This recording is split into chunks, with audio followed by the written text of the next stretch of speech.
And we are live. Hello, everyone. Welcome to the spaceship stream. You could be watching from anywhere around the country or the world, and I really appreciate every single one of you. Coming to you from the spaceship studios from a galaxy far, far away, I really appreciate it. And now, what I'm going to be doing is what's going on is there is a halfway verdict in the Preppy trial, but that trial is over with. And also tomorrow there will be some more stuff going on with the Iowa trial. So that is something that we'll be talking about along with some other news and updates and things like that. So here we go, switching over.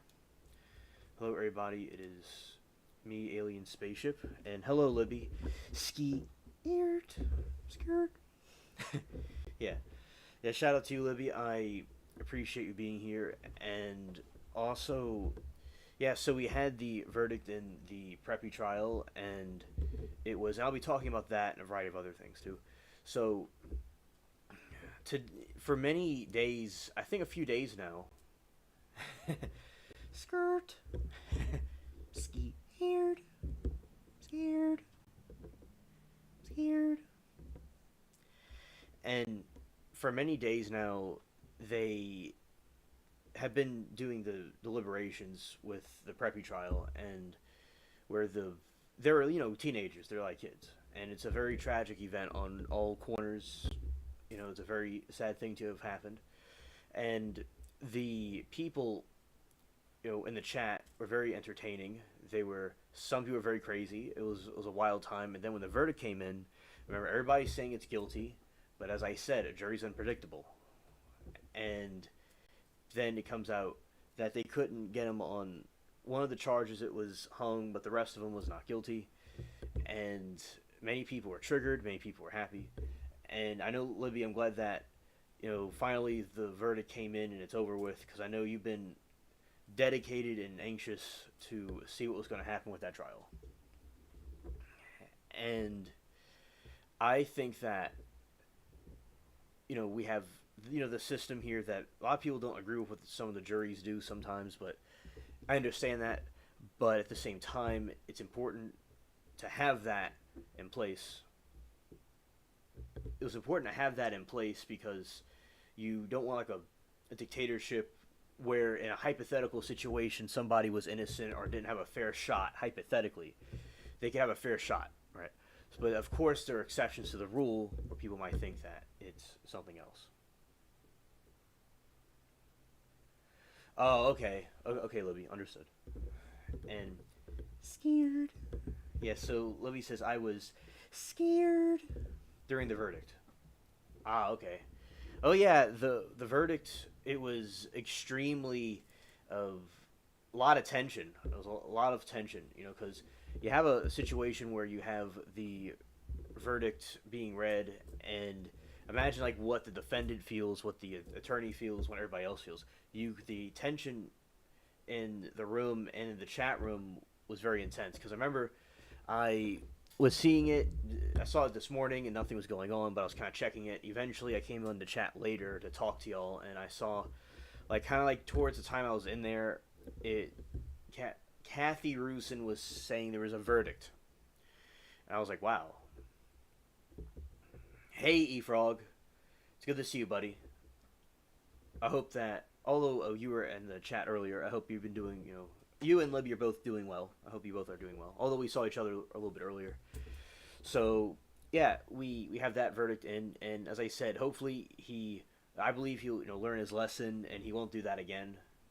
And the loss of life is very unfortunate, and sometimes these fights occur, and with people that are very young, although it doesn't excuse this type of activity, because we all are responsible for what we do, but at the same time, it was poor judgment, especially at his age, but he's got to learn not to do stuff like that. Libby says, I'm happy because I feel like everyone lied. It was very confusing. Couldn't really know what really happened. It didn't make sense to give immunity, and it made it better that Raul testified. Okay, so in this situation, you think it was better that Raul testified.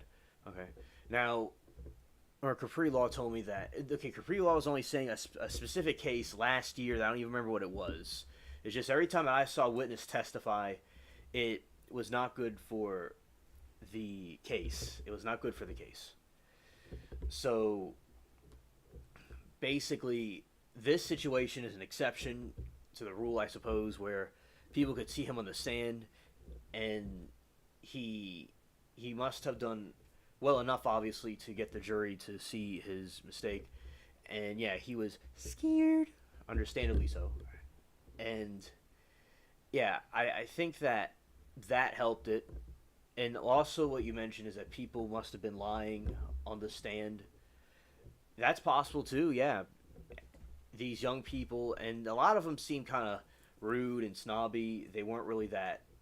They're very extremely immature, very rude, and I could see you could see the adolescence. You could see how they're not completely developed enough to with the judgment of what happened.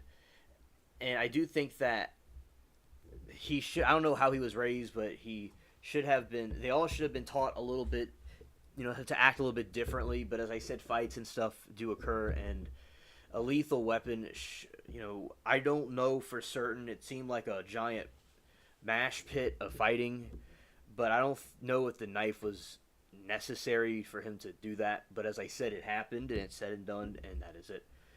And the jury gave him mercy, and he was able to, as I said, I believe he learned his lesson, that he doesn't do this again. And Libby says, I'm very sad for Jimmy, but I think that Raul got scared, and maybe he did a blackout. Right.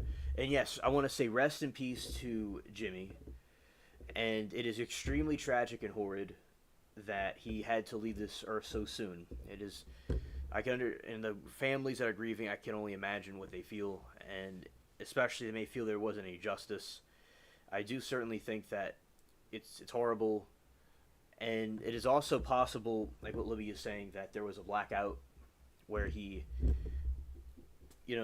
had a blackout and he went on his little rampage, and then also he could have thought he was trying to defend himself, and he would know now in a future situation to be aware of his surroundings, to not be around a situation like that, and if there is a situation like that, he could try to get away from it.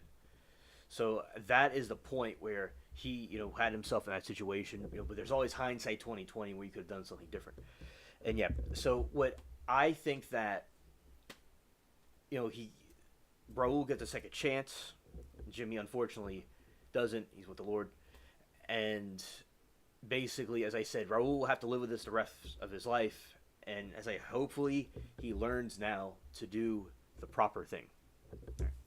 Libby says, I always say, if you're telling the honest to God truth, get on the stand.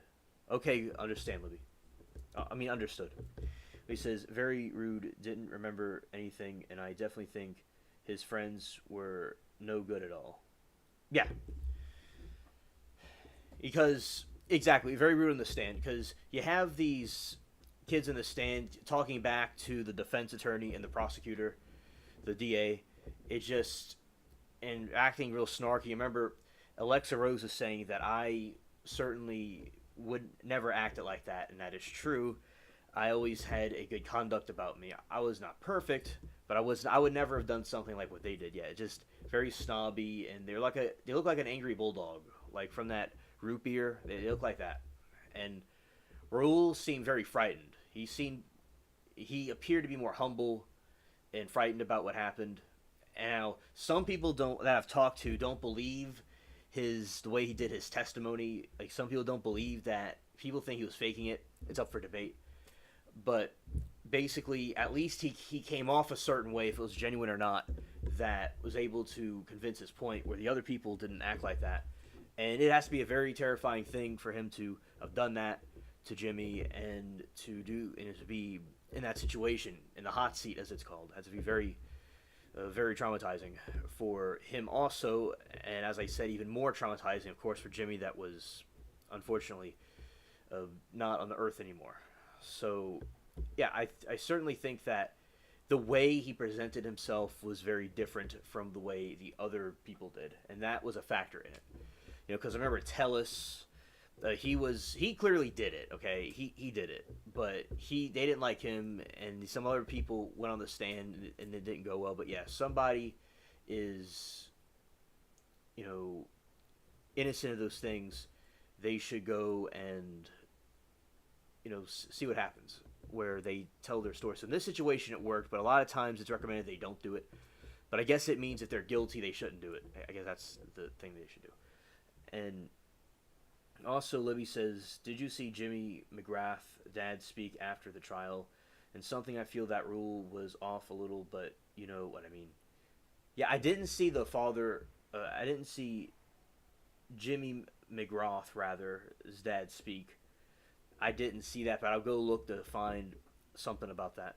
And something I feel that rule was off a little, but you know what I mean. Yeah, yeah, and absolutely. I think with Raul, he the whatever caused him to do that, the blackout. I hope he doesn't repeat it again. And also, there's a part of his testimony where he may have lied about hitting the kid. Moki was saying, but so he did bad with one part of it and good with another part of it. So of course, absolutely, and he may have to maybe get counseling or something so he could work on about that. And also with the father, Jimmy McGrath, whatever his name is, I think that he should, of course, is mourning his son, the death of Jimmy, and he needs to certain prayers and good thoughts to him as well. That I understand he lost a child and it has to be unimaginable. And then Raul, I do agree with you about that. Thank you, Libby, for your donation. I appreciate that very much. And she says, "Thank you for being you, alien spaceship." You're welcome, Libby. And I like the hearts, the two favorite color hearts. And yeah, that is who I chose to be, is myself and nobody else. And I speak my mind. And I appreciate you, Libby, for being a great chat friend and on the spaceship. I appreciate you very much. Very sweet. And I like the compassion you have for the people like in the trial and people in the chat. And you're very funny too. Very funny. Because also Stacy, you and Stacy, I remember we'll talk in the chat. It's funny to watch. Yeah. So I certainly think absolutely where people could be scared straight. So when somebody is scared straight, they are like that show. I think that Raul was scared straight, as I said. Now, hopefully he doesn't repeat it. Whatever caused him to do that, it could be fixed, or it was just a one-time thing. And as I said, he was like, people when they're in a fight or in a situation like that, they could go out and then come back like to go, oh, what have I done? And so as I said, you got to see if like the person felt threatened to that extent. And yeah, there's like a big group of people into a fight. As I said, he could have used better judgment, but as I said, hopefully, since we can't do anything about the past, we can do something about the future, and hopefully all of us and him could be in a better situation next time to not act on those things.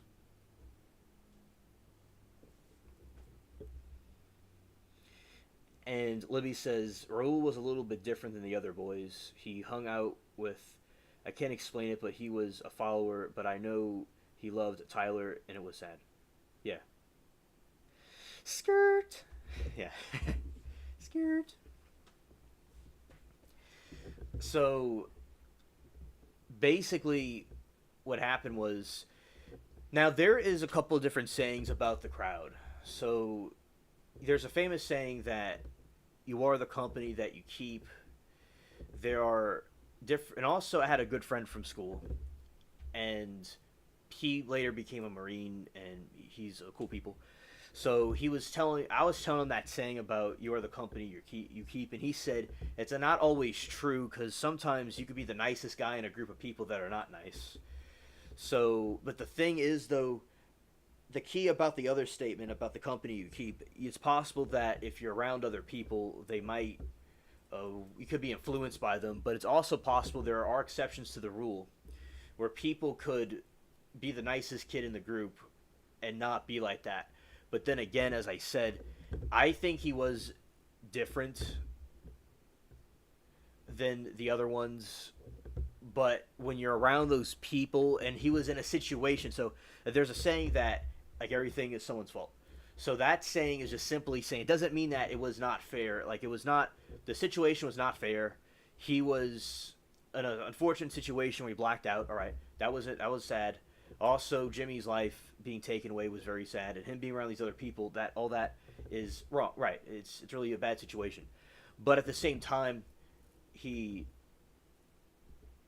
Oh, hello, Liberty. It's great to see you, my friend. And yes, we are on early, and I hope that you're having a good evening. Thank you for joining us. And so basically, when but the thing is, though, by hanging around these people, he would put himself in a situation where he was, and what happened happened. So as I said, he was a different, type of person than the other kids. You could obviously tell, but when you're around the wrong people, even if you're the nice, could be a different person than the other people in the group. If you're around them, going with them in different places, you might get yourself into a trap by an unfortunate series of events. So I do think that you could see the crowd of people he was around. They were just goofs, and you know, it was not the best situation. Yeah, and as a parent, you just got to look at everything and what these guys were up to. I think it was a bunch of kids having fun, drinking and fighting, but Raul could have been allergic to liquor. Oh, okay. He was allergic to liquor. And basically, with the liquor, he was. That is possible. That is very possible he was allergic to liquor. And I don't know what the effects of being allergic to liquor could do. And, when kids fight, as I said, it's possible. Oh, okay, Liberty. We're talking about a trial where, the Preppy trial. So Raul Valet was charged with murdering this other kid. They're teenagers, okay? So you have teenagers fighting and drinking, having a good time. And then you had this other kid, these group of kids that were in a group, right? In a cluster. And a fight happened that got really serious. And there's like a whole mash pot of people. And he took out his knife and he went on a blackout, he claims. And in self-defense, he stabbed 4 people and killed 1. Jimmy. And people are very upset about this and think he should be locked up. Other people are very happy and think that it was good that he got out because he was very young and he made poor judgment. And he could have had a problem upstairs, which doesn't excuse anything. He could have been around people that put himself in a bad situation. Because the other kids he's around are really goofs and morons. So, and I'm going to give you a little bit more detail about this. But yeah, that is basically, to sum it up, that is what occurred. And yes, I'm glad that y'all enjoyed the earlier stream. All right. So, we're going to talk about Raul Valet, whatever his name. His name is Raul Valet. I just don't know if I'm pronouncing it right.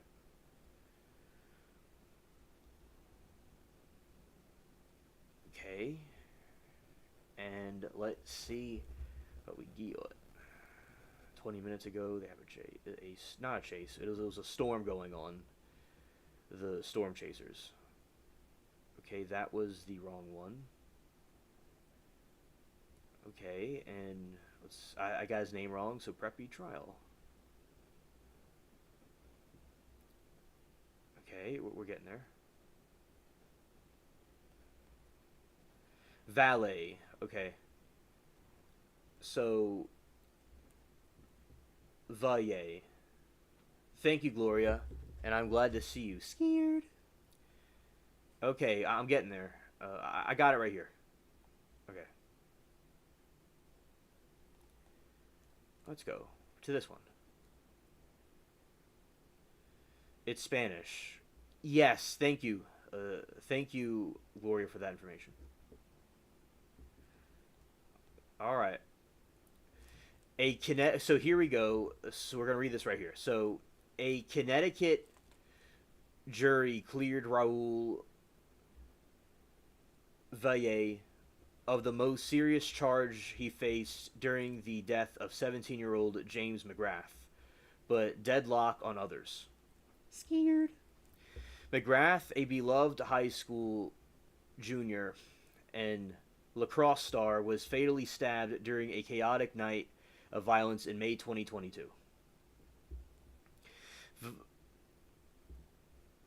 Veye, who was 16 at the time and is now 20, was on trial for the murder of 3 counts of assault after a fight between teens from rival schools escalated into a deadly stabbing. Veye pleaded not guilty and argued he had been acting in self-defense. After several notes over 3 days, stating they were deadlocked, the jury reached a not guilty verdict on each of the top charges Veye had faced, but deadlocked on the lesser including charges. The judge declared that the mistrial on the remaining counts.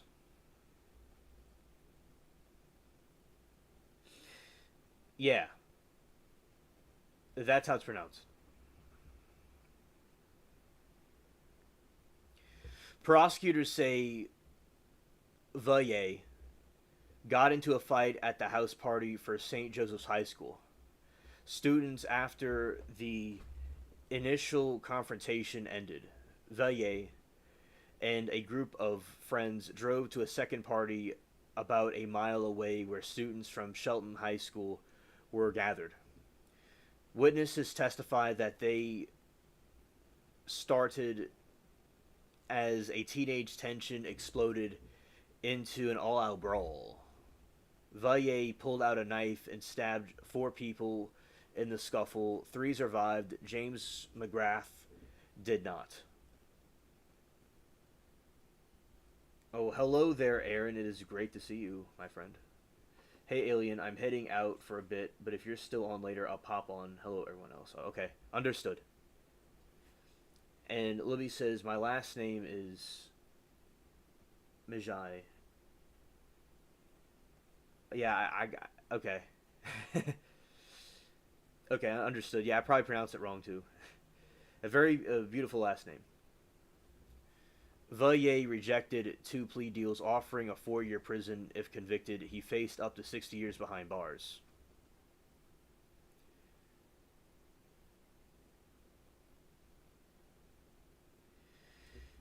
Adios. Gloria scared. Adios. All right. And yes, Gloria, I see. Thank you for that. Adios. Adios. It's adios. Adios. Mahia. Mahia. Yeah, okay. Kind of like Halasco. Okay. Thank you for the pronunciation. Well, shout out to him. Latinos are very awesome people. My friend since first grade is a Latino. He's cool people. And yeah, it reminds me of Jalisco. Although it's not the word, it kind of reminds you of a similar pronunciation. Okay.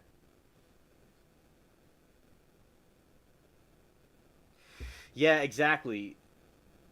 I am still going to butcher it because of my alien pronunciation skills. So yeah, the Gloria has to say a disclaimer. Has to say the disclaimer.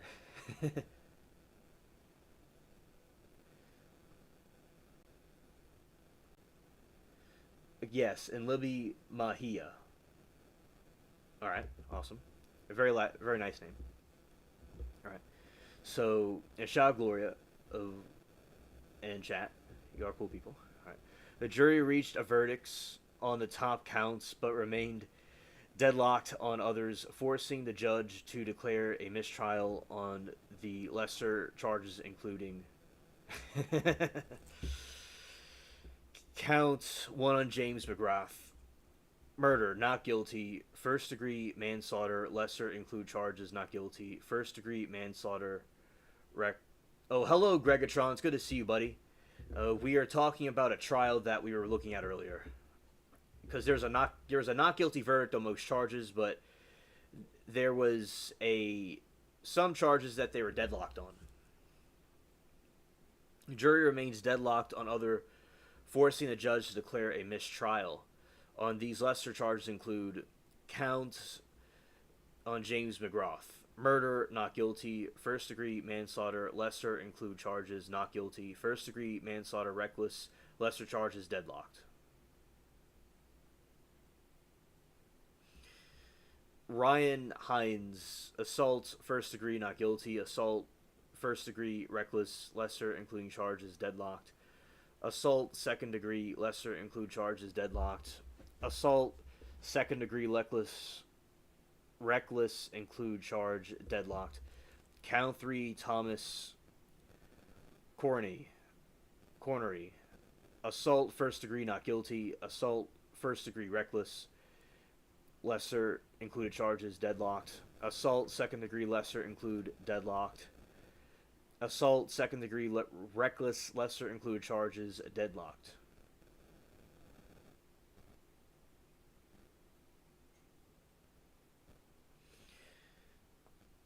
But basically, he was found not guilty on most charges.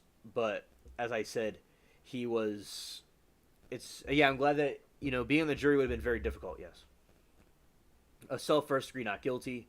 Assault first degree reckless, lesser included charges deadlocked. Assault second degree deadlocked.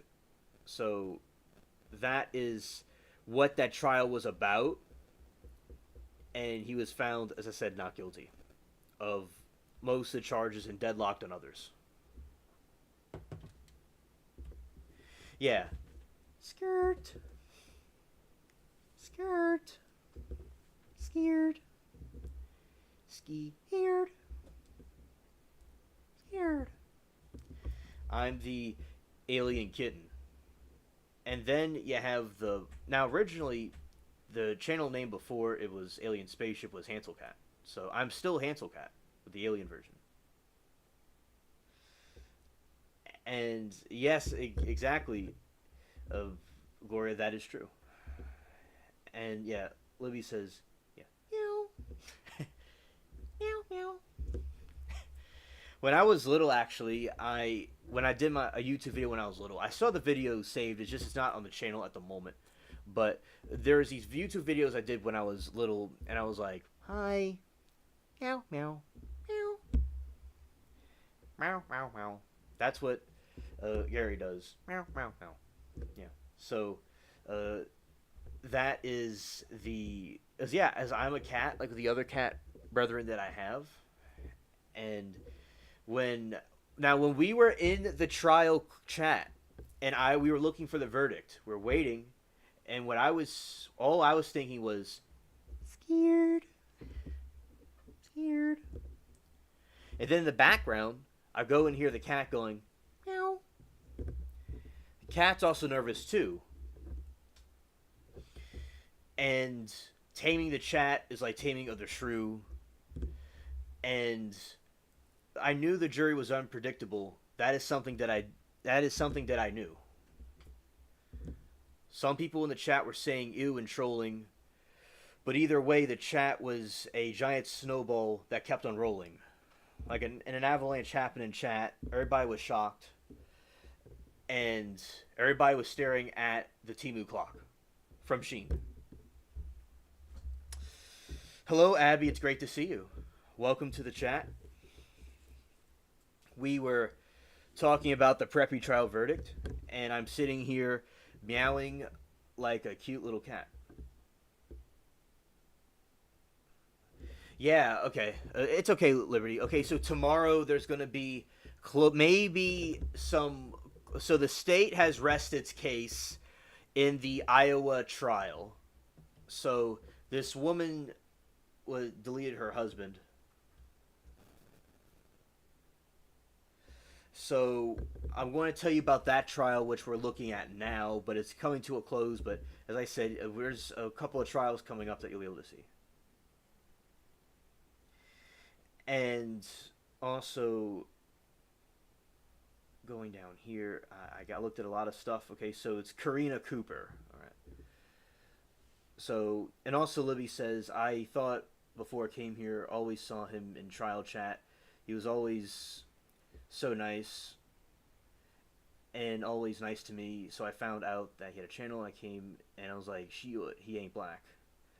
And I swear he was black. Yeah, I understand, Libby, and that's okay. Quite a few people on the YouTubes have thought that I was part black or something, but yeah, but I don't have that in me, in my ancestry.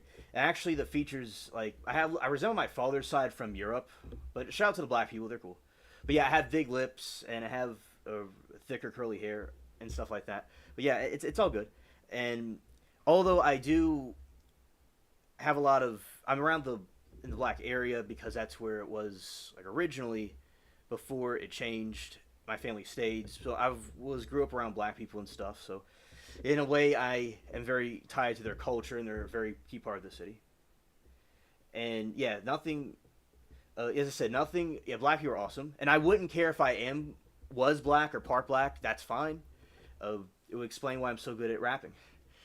But yeah, the black people are cool people, and nothing wrong with that. And I wouldn't mind if I was. And yeah, I'm an alien. And yeah, I'm an alien for sure. And okay, so I'm going to Karina Cooper so y'all could know about it. All right. And Zoe says, yeah, and remember, some people think that I'm all kinds of different ethnicities. Like, some people think that I was part black. Some people think that I'm part Jewish. Some people think that I'm something Mediterranean. Some people think I'm German. Some people think I'm French. Some people think I'm Italian, which I am Italian and French and stuff like that. But as I said, I'm all kinds of different. I'm related to all over Europe. But yes, I am. People have thought that I'm all kinds of different things. So yes, I'm just alien. Yeah. Oh, I'm glad you got the notifications. I made sure YouTube would have them be working this time. Oh, okay, Libby. Okay. And I didn't know that. Okay. And that's very cool. So it is. Yeah, I love you too, Libby. I love all of you here. But yeah, so.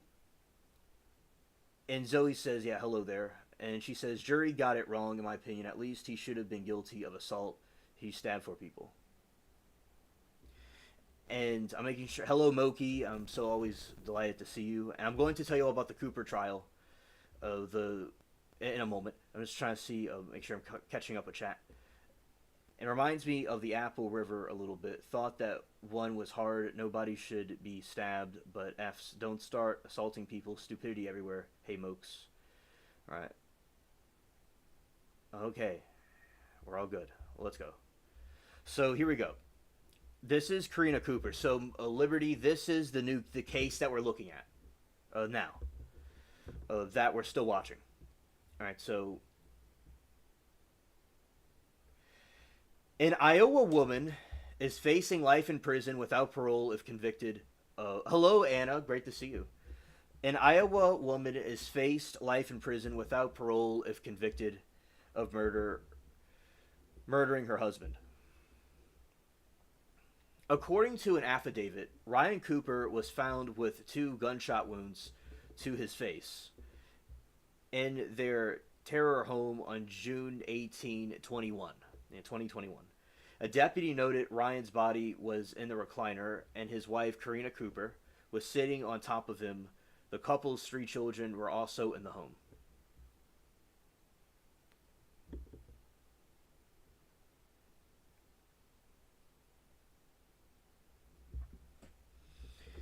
Deputies found no gun at the scene, but did recover a .22 shell casing. The case went unsolved for nearly 3 years until Karina was arrested and charged with first-degree murder in February 2024. 2 months later, co-defendant Houston Danker. You get monkeys sometimes. Again, hello, Amy. Good to see you.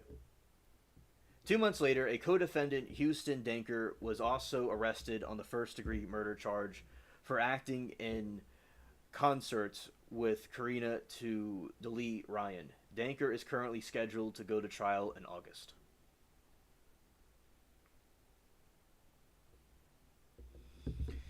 In their opening statement, prosecutors alleged that Karina and Danker were having an affair to plotted to delete Ryan to collect $500,000 in life insurance. The defense argued that Danker alone killed Ryan, described him as manipulative lover who pulled Karina into a fantasy of sharing a new family.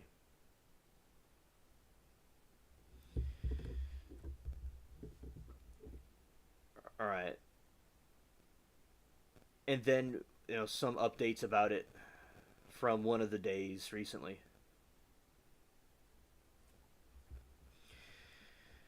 On day 4, it was blood stain analysts. Now today they had analysis from very interesting analysis today with the biological stuff.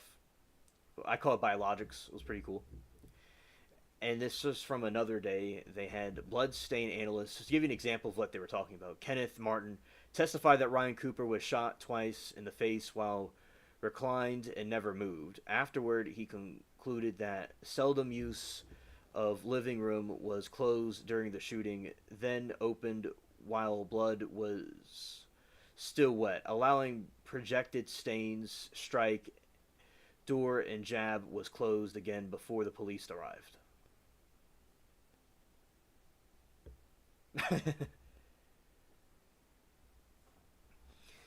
And Libby says, I'm not following that trial with her fake ugly crying. Yeah, she looks like a Sheen Timu chew toy corpse thing that was cheap and used. Alright, so also our Liberty says, I'm having a cold homemade banana smoothie. So good, grateful. Oh, that's great. And then Libby's having herself a wine. Awesome.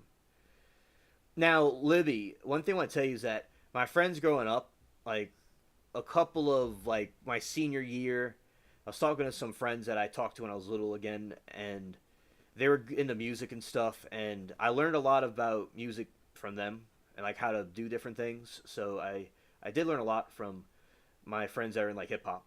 So shout out to them. And Martin said that the blood pattern evidence included the flow, direction, clotting, and voids beneath the body showed Ryan remained reclined after the shots. He also addressed Karina's facial contact with Ryan. Hello, therapist. It's great to see you. With Ryan's wounds as seen in the body cam frame grab, he observed no visible spatter on her in the images he reviewed, but said such contact could have smeared or removed it. Hello there, Jerry.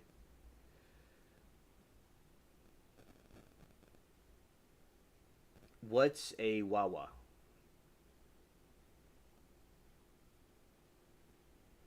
Yeah. I am not sure. It's something we could look up. And the therapist, yeah, therapist. So yeah, now therapist, she's the spaceship therapist. All right. So I'm glad that she's here. And Wall is a gas station. Okay. So basically, therapist, to answer your question from a previous stream that went out one time. So what I think of Domingo, the schizophrenic.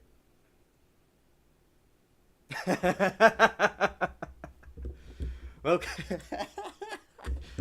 Moki said all of aliens ladies plus Cherry and Greg. There you go, Mokes.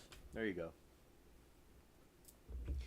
So basically, what with the Domingo trial, I thought it was crazy how it took 3 weeks for the trial, the verdict to be, yeah, 80. I just said 80s, but aliens, ladies in the house, yeah. So basically, what happened was with the Domingo trial, I think it's crazy it took 3 weeks to get a verdict. And also, what I think of that particular case, I think that the schizophrenia is a serious illness, and it is good for people like that to get help. And I think him not getting help may have caused him to actually not obviously have a problem. And also, and Liberty says Alien is just likable to all ages. Yes, that is true. That is true, Liberty. And Rebecca says, hey, hi, hello. Hello, Rebecca. Oh, great, excellent. So basically, I think that is a factor that plays in it. Another factor with Domingo is that, of course, a crime, something's committed, and that's not, a good thing that should necessarily go under the rug. But him getting the help that he needs would be very important. At the same time, I do believe in a spiritual realm because I'm religious, and I do think that yes, there is mental illness and there is those things that could be treated. And back in the past, people thought there was mental illnesses, but there was demons, but it was actually something with mental illness that could be treated. Now, I do think the two things are linked, and that there could be both happening at the same time. Like we know at trials that two things could be true. So, I think that I believe in he could have had spiritual problems, but also I do think that him not being helped caused that to happen. And when people with schizophrenia and stuff, it's a serious condition. Now, a lot of times people throw out schizophrenia and mental illness like to try to get themselves an alibi, but I do think that there are exceptions to the rule where you do have a case for somebody, had an episode of some sort. So, yeah, I do think that, yeah, the crime's committed and that's not good, and people should take responsibility for what they do, but at the same time, he should have the, we would say, medication or a treatment to get the help that he needs. And yeah, thank you, Abby. Yes, exactly. And hello, want some coffee? Great to see you. Okay, therapist. Yeah, so that is my position on it. And although sometimes don't agree with juries, sometimes I do respect the system of. Because one time I was talking to one of my friends from Germany, because I'm all over like the world, but I talk to people in different time zones. Like at night, I do streams, and like I'll talk to people over there.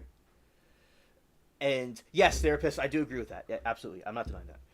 And also, and we're talking about like sometimes we disagree with the trial with verdicts, and he was telling me that in communist China has a 99% guilty verdict usually, and that the way the system in America is set up, it's good to have the jury, although we may not agree with it because you don't have like a dictatorship deciding like different things. In a hypothetical situation, somebody would have a fair trial. Somebody would be able to have a fair chance, especially if they were innocent. So we may not always agree with it, but yes, I do respect our system. Now, as I said with the trials, I think it's excellent that we have it televised in this country because all those other countries all over the world did not do televising their trials like America does.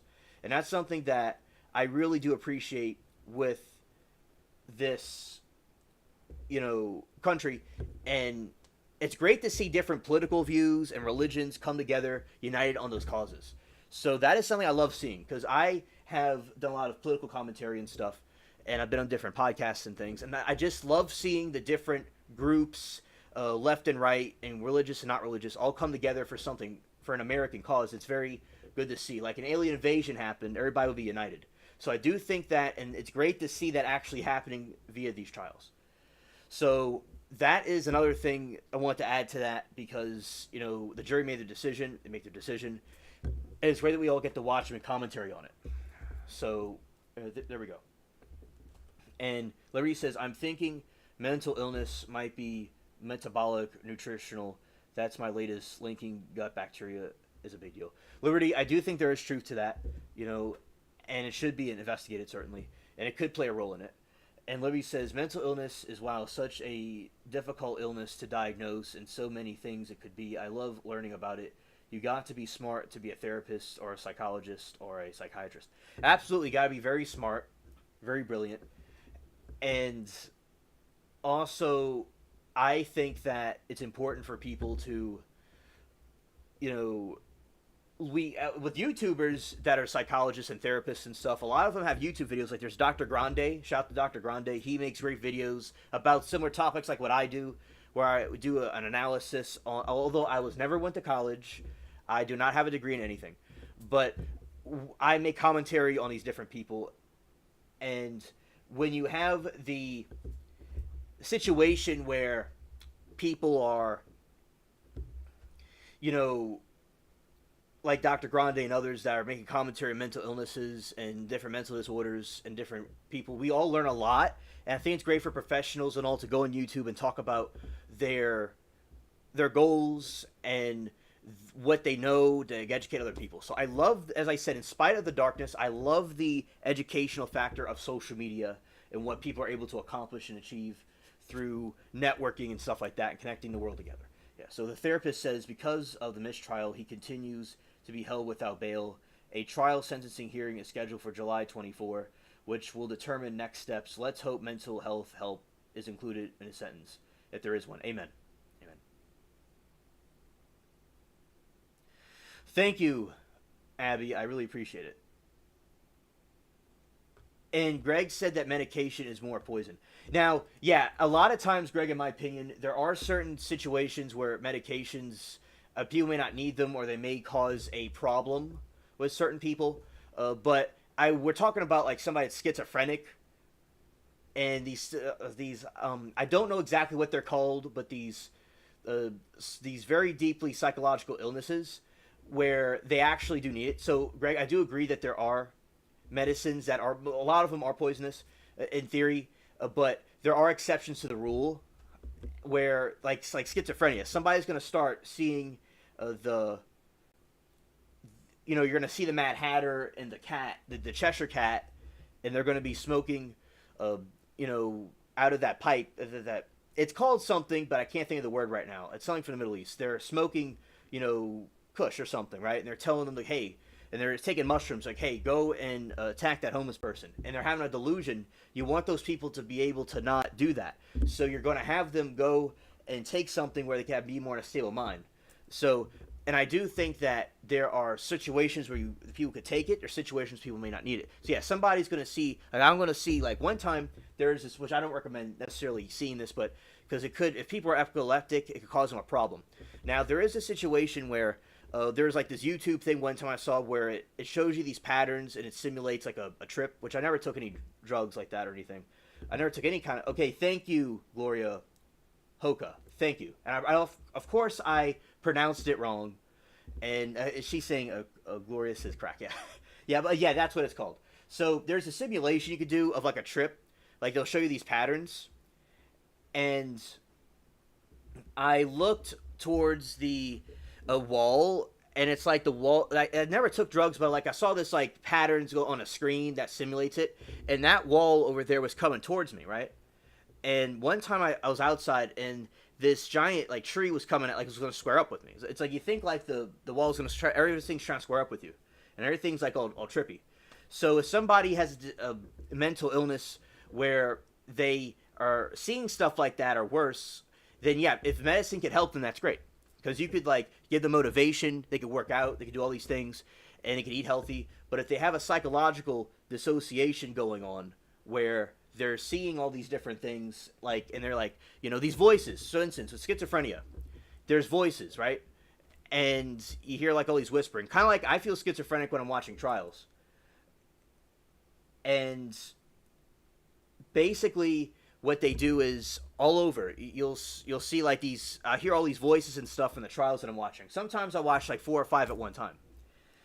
And basically you that's what they feel here, voices and stuff. So they and also Carlos was seeing demons. I do believe demons are real, in my opinion, and I do believe that with certain psychotropics and certain psychedelics, rather, or certain conditions, people might be able to see certain things in other realms that they may not be able to usually see. And I'm not denying the other aspect where someone is having a hallucination of something that isn't really there at all.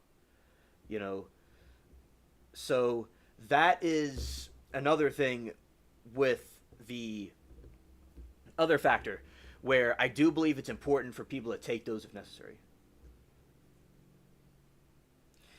And therapist says, even water can be toxic.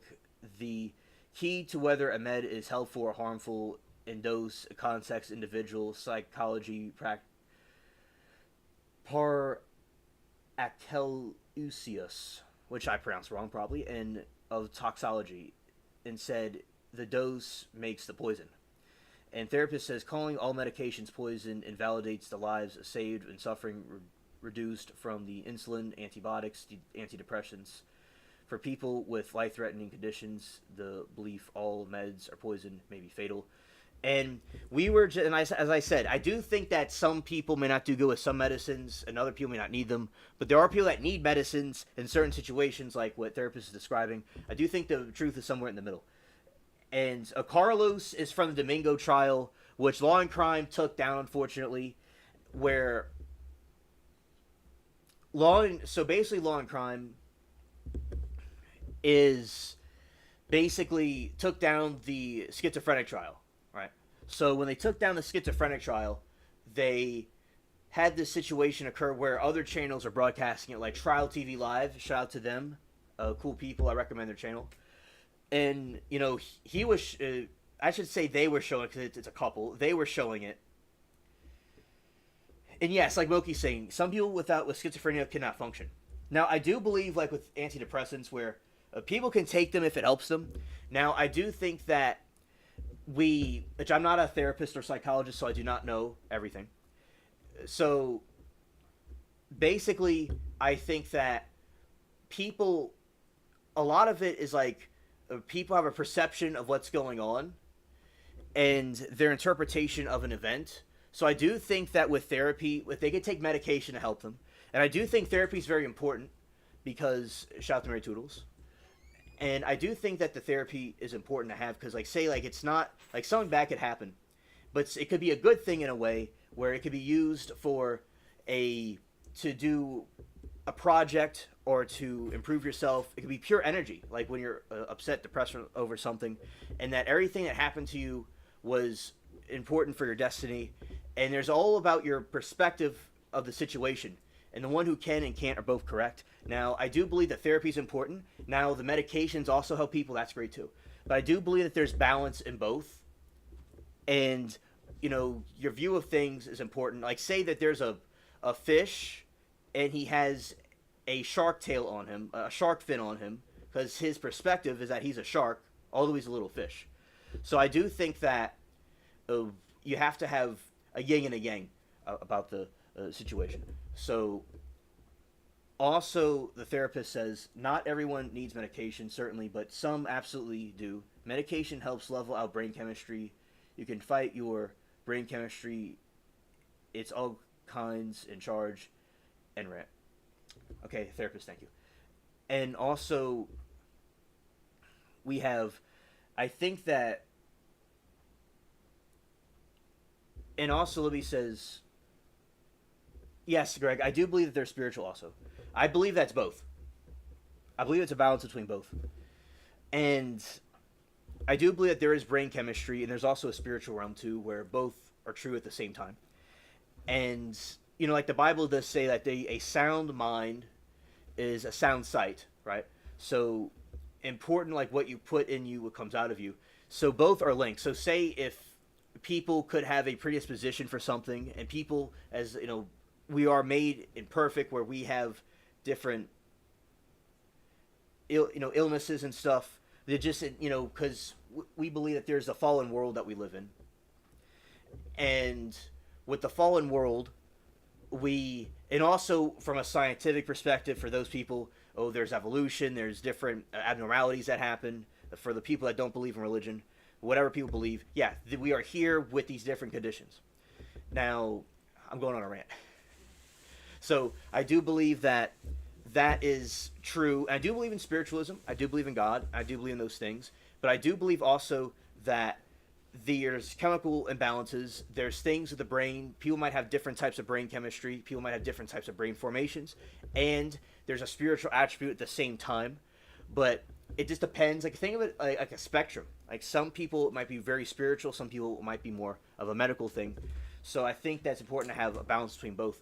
And like in another time period so I believe that both are true, but I cannot deny, like, there's also the medical factor can't be denied. Like, say somebody doesn't take their medication or something and they get sick, or they, start seeing the Cheshire Cat talking about doing something to somebody that doesn't exist on the other side of the room.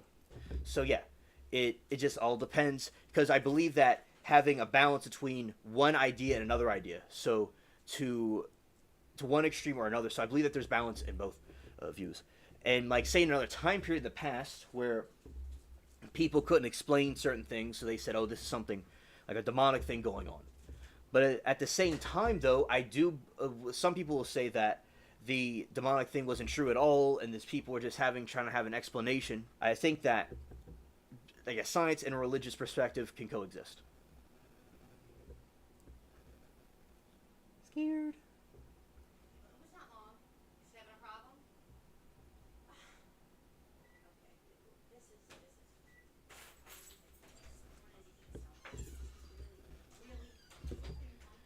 All right, I am back, everybody. I am back. And also, yeah, therapist, the White Rabbit. And basically, and Abby says, I personally am all for meds for certain illnesses because, unfortunately, people can't help what they are or they become. Yeah. The buffering is over with. The buffering's over with. Thank you, Moki, so much. All right. And also, and shout out to you, Greg. Thank you for your commentary and everybody else commentary. And also, we have, I don't blame you, I found out through my experience that most doctors will prescribe genetic meds. In some places, it seems like they record it prescribing them. And I would love to do drug just one time to see how it feels. And is kind of scrolling through chat, medication and connections. Someone with multiple mental disorders from PTSD can turn into the leader depraved sicko. Yep, that's true. And go ask Alice. I think she'll know. Yeah, so basically with Alice, I think that, yeah, Alice in Wonderland is an example of those mental, like the psychedelics, basically examples of psychedelics. Now, something that Abby and I were talking about the other night was basically a situation where there was the SpongeBob, and I think SpongeBob has a lot of great messages. It has a lot of good morals to it, and very good stories. Now, when I was growing up, that's something that the young people we watched, and the adults and young people can both enjoy it. And with SpongeBob, there is an episode where he gets the suds, and Abby and I were talking about that on a stream 2 days ago, and what we did was we saw that, and the point was that Patrick was saying that the doctor was extremely not, like, he was saying that the doctor had medieval, barbaric technology, and that it was going to be very bad for him and discouraging him from going to the doctor. But then when Patrick did it, he had him on a medieval torture chamber with SpongeBob's hands tied up, and SpongeBob looked like he was enjoying it. And Patrick had this crazy look on his face with a medieval mask covering his face, and with axes and stuff. So the point of that was it was discouraging people from not, like, trying to, like, someone says don't go to a doctor. It was discouraging people for not going to a doctor.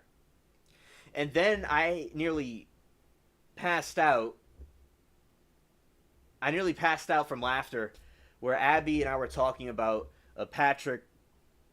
Yo, you hated SpongeBob. I love SpongeBob. It's one of my favorite cartoons.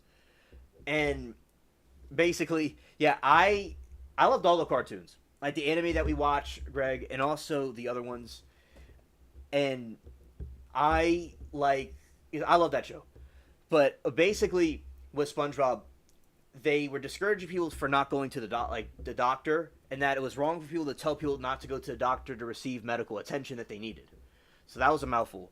Putting it in a more of a simple term is that, so when you have the doctor, he was telling them not to go to a doctor but use other means. Now other means can work, okay, but he was telling people that to go to the doctor if they need it. That was the point of the episode. So I think that the same concept that what we were talking about is true here. Glorified pill pushers, in my opinion. Oh, okay, understood. And Liberty says, "Go ask Alice 10 feet." Oh, okay, for that song. Okay, so he's a freaky man. I don't judge. And Abby says, "And you and I had a great night. I wanted you to try to hold water in your mouth for a while. I kept typing stupid shit." Oh, Abby, we did have an excellent night. And absolutely hilarious. It was a great night. And basically, as they were talking also about the SpongeBob ride from the Six Flags. And we were having this time where with, oh my goodness, an hour has already passed. Wow, I can't believe it. But basically, we're talking about the Six Flags, and they had a SpongeBob ride, and then we got into the SpongeBob stuff. But yeah, Abby and I love talking about SpongeBob. That is a great show that I'm glad that we grew up watching. And Libby says, "Did y'all used to watch Flapjack with the talking whale? I wanted to bring Flapjack home." Oh yeah. Oh, Greg, I'm so glad that you finished Trigun. My favorite anime. And also, I'm glad that you saw that. I've said also so much during the stream. I think we'd all be millionaires by now if, so I got to keep saying it. Maybe we'll get rich. And yeah, I love Flapjack. That show was very good. Flapjack was hilarious. Oh my goodness. So basically,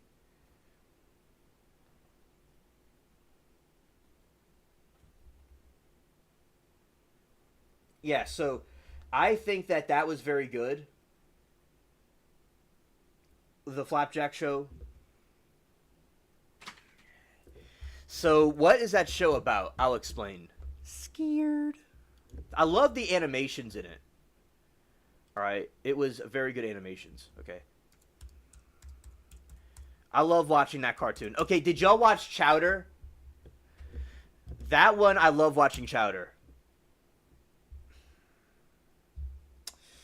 Hello, G. It's great to see you, my dear friend. Oh, thank you. Thank you so much. My Flapjack.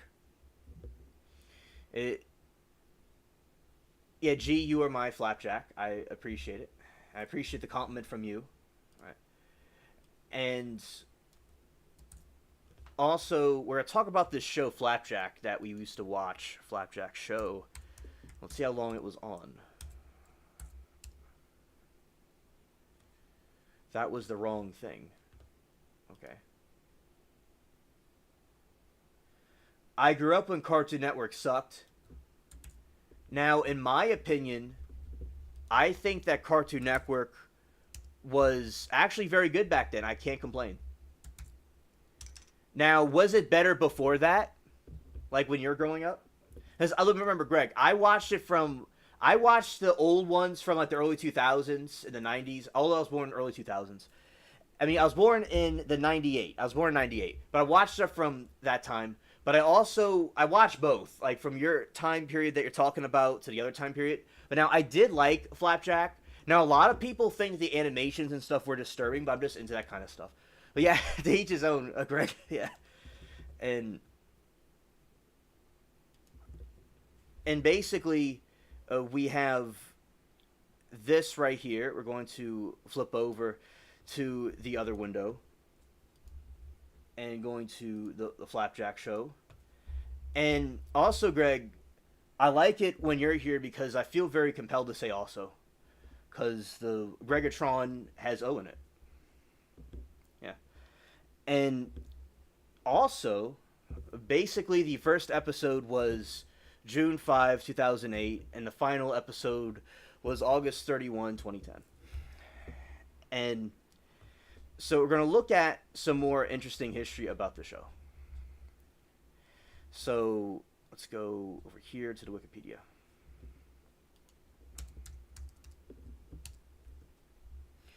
I'm old but watched lots of things, never heard of Flapjack.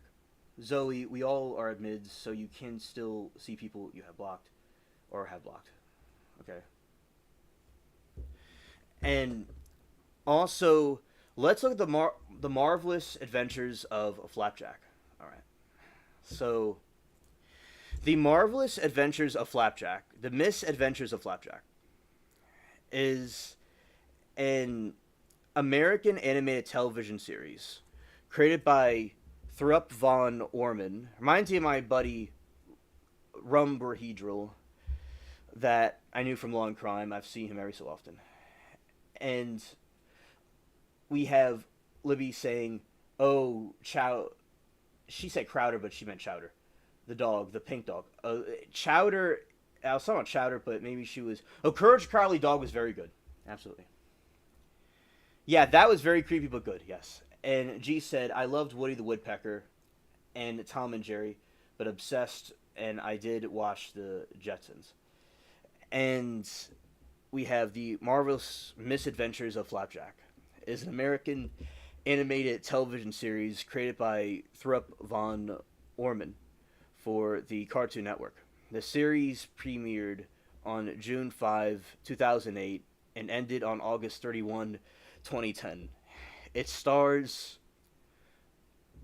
von Orman as the voice of Flapjack, a naive young boy who was raised by a whale named Bubby and is mentored by a crusty old pirate named Captain Knuckles.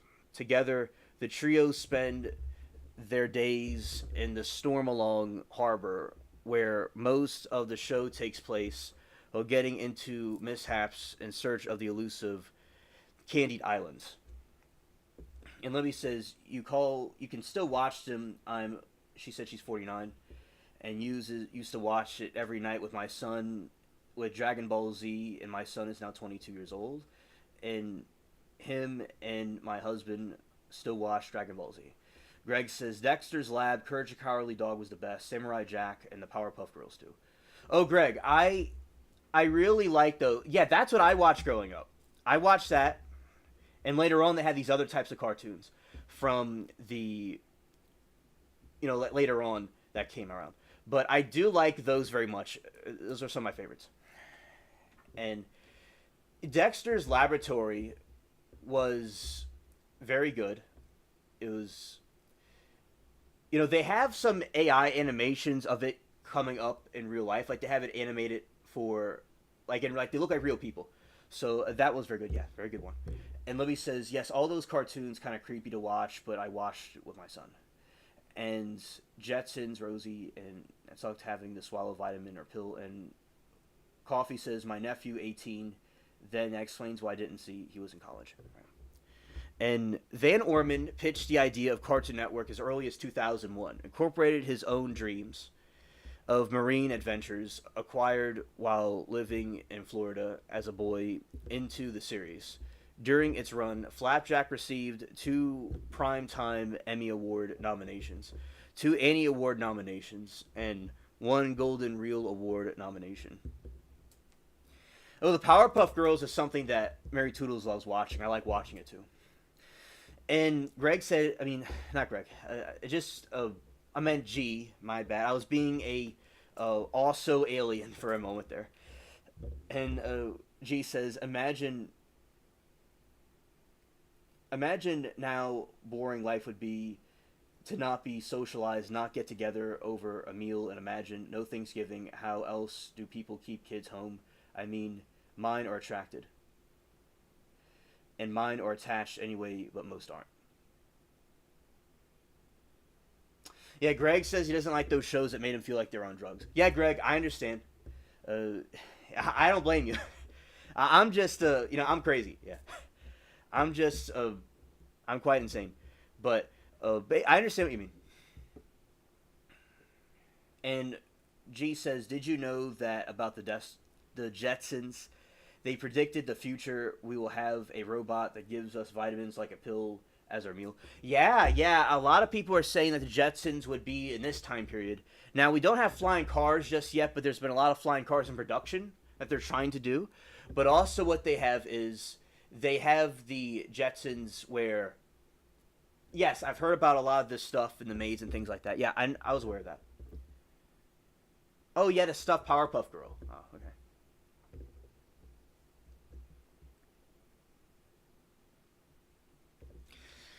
All right, this is the setting of Flapjack.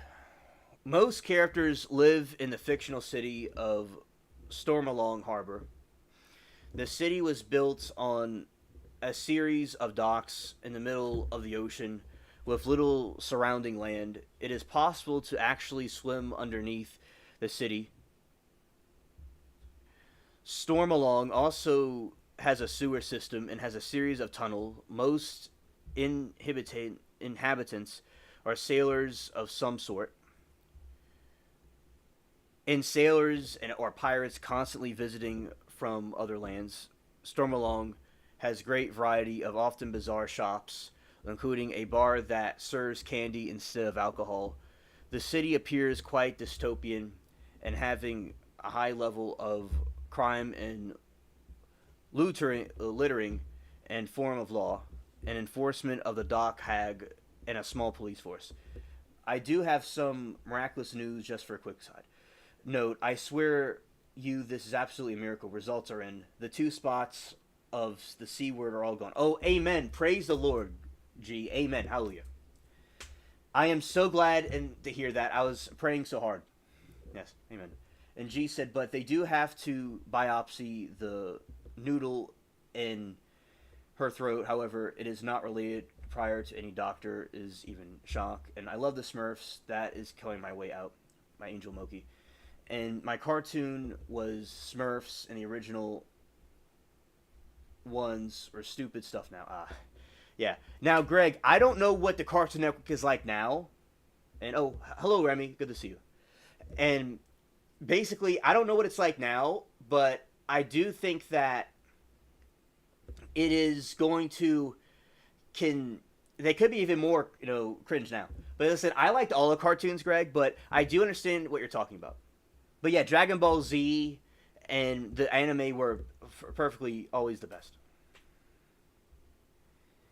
Scared. And so that is the setting. So wealthier citizens lived in more elevated piers and have vegetation growing land attached to it, while lower class lives in the city. Stormalong also has a sewer system, a series of tunnels, and most inhabitants are sailors of some sort, and sailor pirates are constantly visiting from other lands. Stormalong has a great variety of bizarre shops, including a bar serves candy instead of alcohol. The city appears quite dystopian, having a level of high crime and littering only from law enforcement and dock hag and a small police force.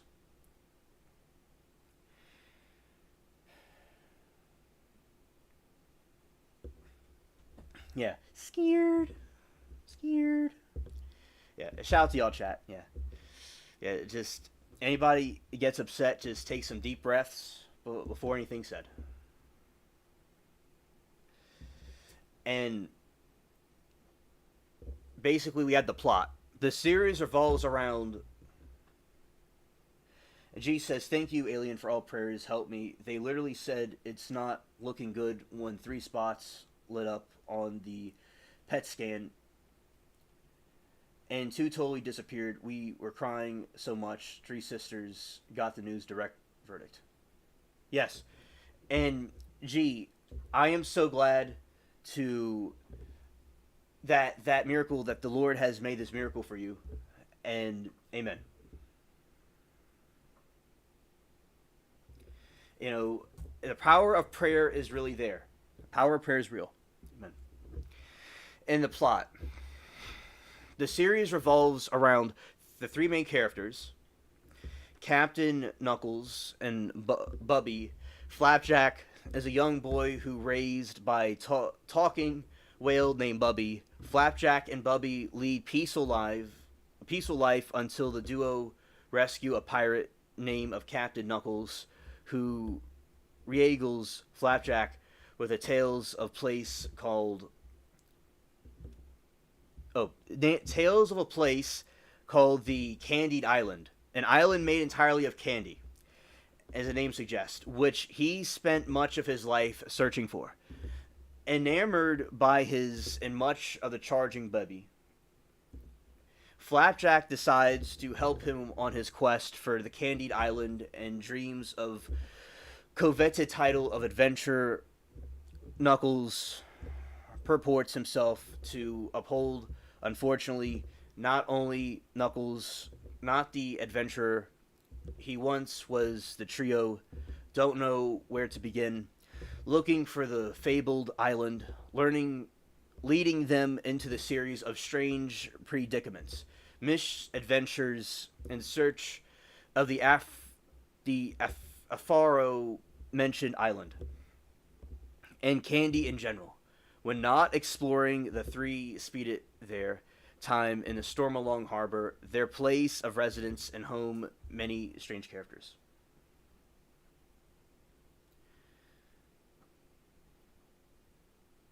Yeah, and watching over my chat. I watched the old cartoons, but my son is growing up in time of Chowder and Courage the Cowardly Dog and Flapjack. Those are the best.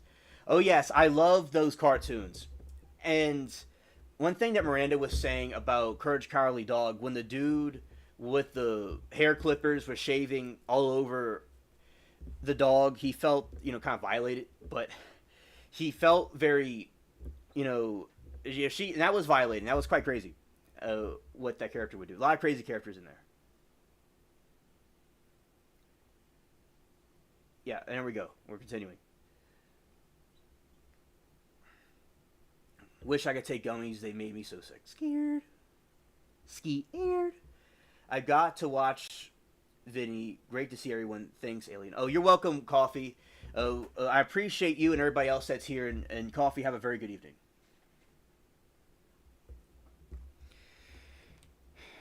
And the main character, Flapjack, voiced by Thrupp von Orman. Scared. Cheerfully yet gullible orphan who was raised by Bubby at a young age. Flapjack biological parents never seen or mentioned.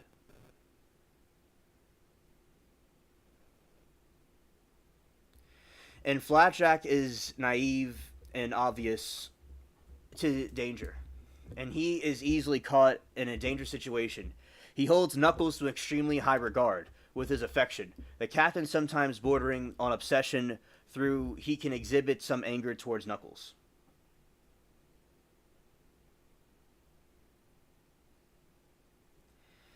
And Knuckles, when he lies to him during the ending of the final episode, Thrupp's son Leaf plays the role of Flapjack. Flapjack's original voice actor was Paul Rubens, but Rubens never showed up.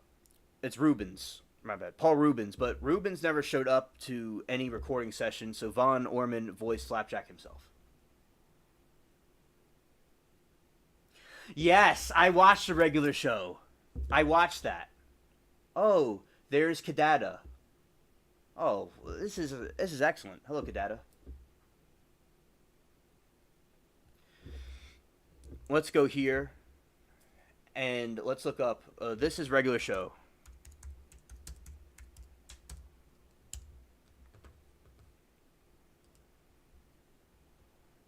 You got this like bird and this little gerbil. I mean, this little like raccoon dude.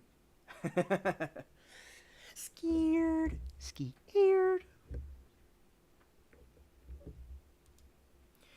And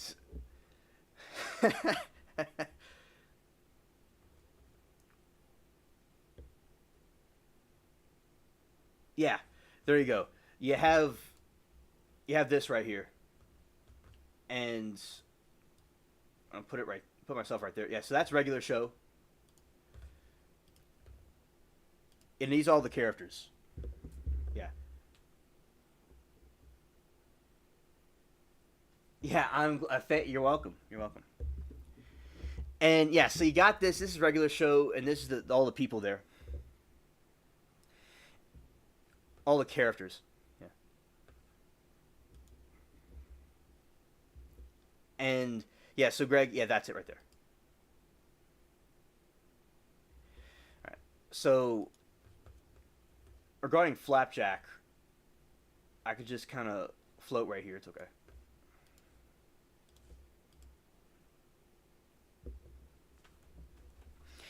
Captain Knuckles, voiced by Brian Doyle Murray, is an old Irish sea captain. He claims to be a great adventurer, often telling Flapjack fabricated or exaggerated stories is part of his experience. Knuckles enjoys candy and maple syrup, often valuing the acquisition of candy by his relationship. Because of his often sociopathic behavior, Knuckles has earned open hostility, disrespect of nearly everybody in Stormalong. Although he often exploits the Flapjack for his own needs, he was fond of him and will often attempt him to get him out of trouble and make things right when scheming of theirs goes too far. His hands, legs, and bottom are wooden and prosthetics. It's the full party. We got Danielle. Great to see you, Danielle. And serves as their transportation as home for Bubby. Disapproves of Flapjack's adventures, and Bubby's a different character. Trouble and scheming. Okay, so Bubby is an anthropomorphic whale. She's Flapjack's adoptive mother. She found him at the sea in a bed of seaweed when he was a baby. Knuckles and Flapjack live inside of her mouth, and she serves as their transparent as and home. And Bubby disapproves of Flapjack's adventures, and she views Knuckles as irresponsible, lazy, bad influence over him, and she often allows Flapjack to go to ventures despite of her wishes.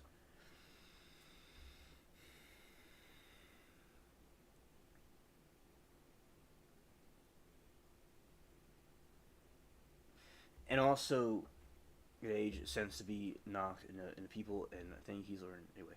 And to be knocked into people, science boys, mature 5 years after girls, who knows, but I think he's learned anyway. And then Anna was saying something, and she was like, logically, mentally, want to see this kid go down, and exactly. And also, I'm going to watch some tonight. I'm so happy we talked about these cartoons and so memories. But yeah, and also with, like for instance, I got when I was talking to Gregatron about Trigun, he watched the whole series again, and I'm glad that people are re-watching these series, these different cartoons and stuff that they like. So I appreciate y'all very much. And reoccurring, Peppermint Larry is the manager of Candy Barrel, and the only place of Stormalong where adventurers can get candy besides 99 pence store. Peppermint Larry is generally depicted as overly friendly, but his friendliness is often out of his superficial desire to attract customers, and he quickly lets mask slip when it turns that there is no money to be made. Peppermint Larry is lonely and antisocial, so that he creates a wife made of candy. And named Candy Wife, who ambiguously, I said that wrong. probably ambiguously imitate the appears to be demanding and argumentative. Scare the scared and a scared disclaimer. Oh yeah, Zoe, we're glad to have you.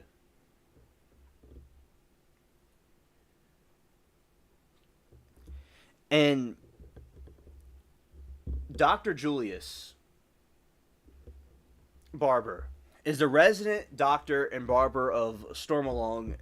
He is also certified candyologist, and Dr. Barber has an odd, unsettling demeanor. His driving ambition is perform surgery and give haircuts as many as people as possible. His obsession with surgery leads him to always advise the simplest medical problems to be addressed with the surgical procedure. He also leads to secretive styles far outside. With Flapjack and Knuckles down, the Doctor Barber appears to live with his mother, although she resides in a dresser drawer and may simply be a voice to Barber. Hears his head in a Norman Bates in Psycho, real or not. She seems to nag him and everything. He often quoted him and said yes.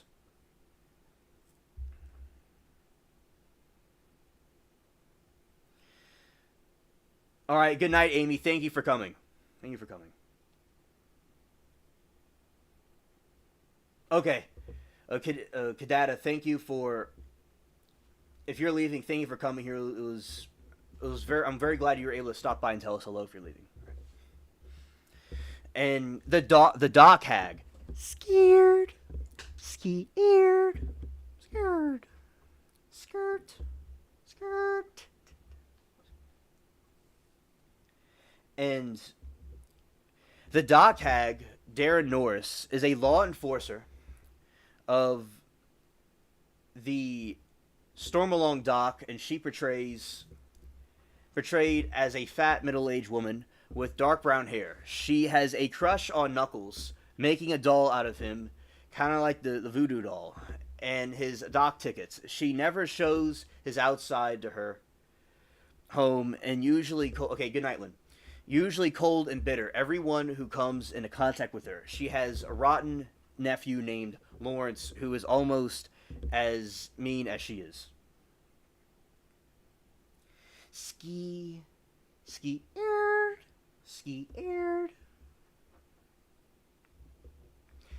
Sally Syrup is a young girl who sells seashells in Stormalong Harbor, whom Flapjack has a crush on. Eight-armed Willie.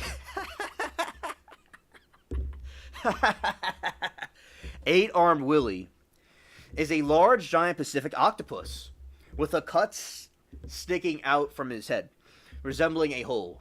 Willie has an eye patch over his right eye due to the blindness, and is shown to have terrorized Stormalong for years.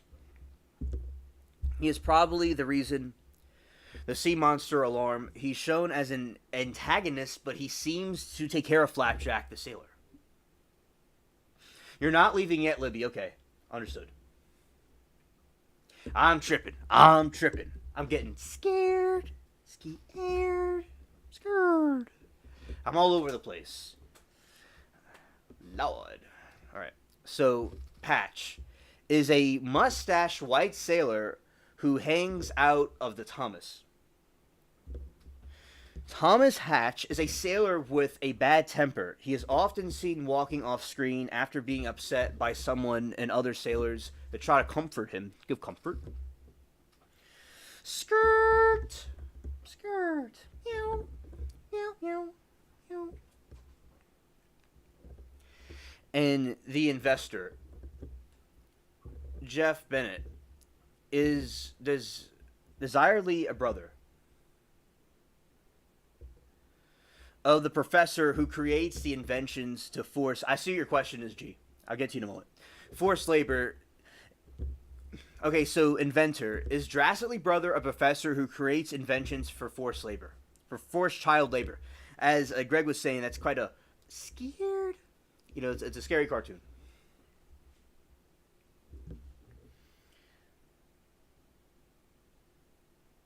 I have been live for an hour and 30 minutes. That's crazy. The time went by so fast.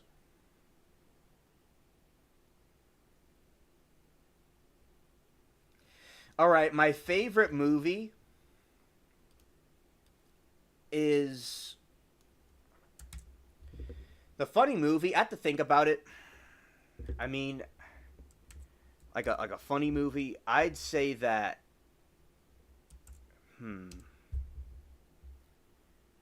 That actor's in it.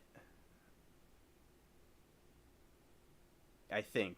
I think that's him. I don't think. I don't know. And then Zoe says, "I gotta go. Good night, everyone. Thank you. Great chat." Oh, you're welcome, Zoe. I'm glad that y'all stopped by for a second. Okay, this actor. I'm trying to figure out his name. That's not really a comedy, but it was funny. It was funny. It was the that actor's in it. Okay. Now, when I was a kid growing up, my favorite movie was The Nutty Professor. That was funny. And when my teenage years, that one, like, Dave Chappelle and Eddie Murphy roasting each other. That was it's okay, Zoe. That was like the funniest thing ever. Like Eddie Murphy and Dave Chappelle roasting each other. I just couldn't stop laughing. So that was something that I liked when I was a teenager. And before that, it was one of the Robin Williams movies, like when I was a kid. And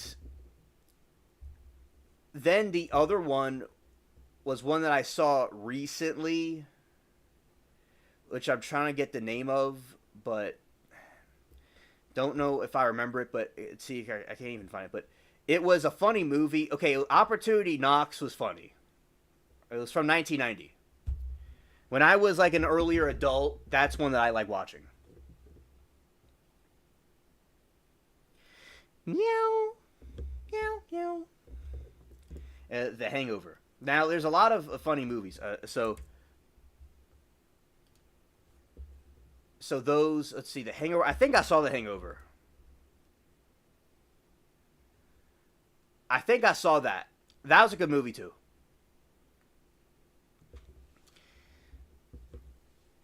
Yeah. So I had favorite movies as my young or self grew up.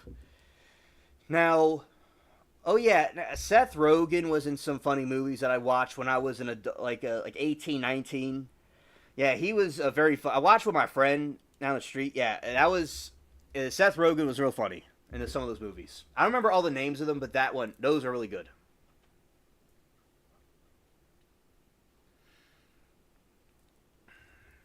And then Crazy Rich Asians is a favorite movie. Crazy Rich Asians. Okay. Oh yeah, yeah. Okay, I'll look that up. Okay.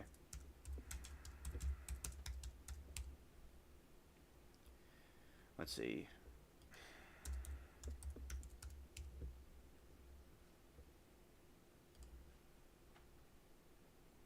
Knock Up is one of your favorites.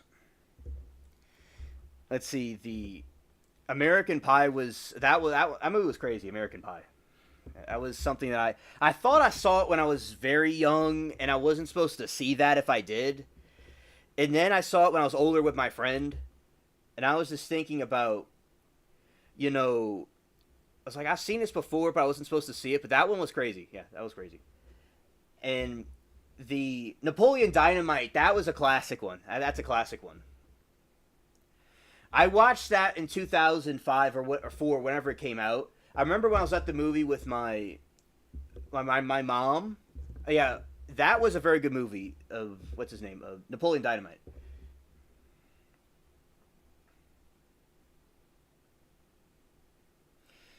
And Greg says the crowns are people that chat or send them those super chats. Okay. Thank you, Greg. I appreciate you, Greg, being here along with everybody else. Shout out to y'all.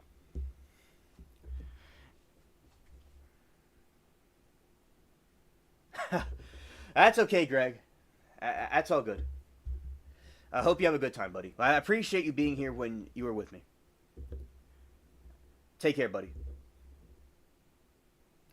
And the sea urchins are poor street urchin kids who demand their sea urchin back when Flapjack calls them sissies. Oh, there's a sea urchin. Okay, so the sea urchin is a very. There's sea urchins in SpongeBob. You know, so in SpongeBob. Okay, Greg, understood. I'm glad to hear. And with the sea urchin, it's like something in SpongeBob also, and he's kind of like a cockroach. That's what the sea urchin is. But the sea urchins are also in Flapjack. Oh, Rush Hour. Okay, I don't know. I don't think I saw that one. Let's see. Let's see.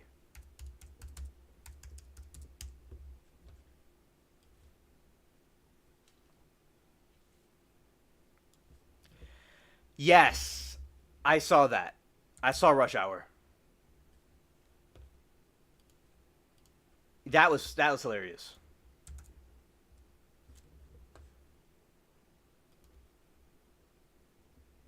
Yeah, sea urchins are poor street urchin kids who demand their sea urchin back when Flapjack calls them sissies.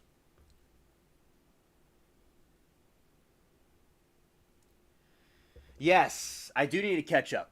Absolutely. I need to have do a Timu catch up and catch up because of my Timu self.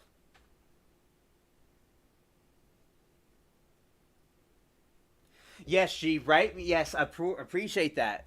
I need to catch up. Absolutely. I appreciate those funny ones. Yes, Silence of the Lambs, yes. Yes, absolutely.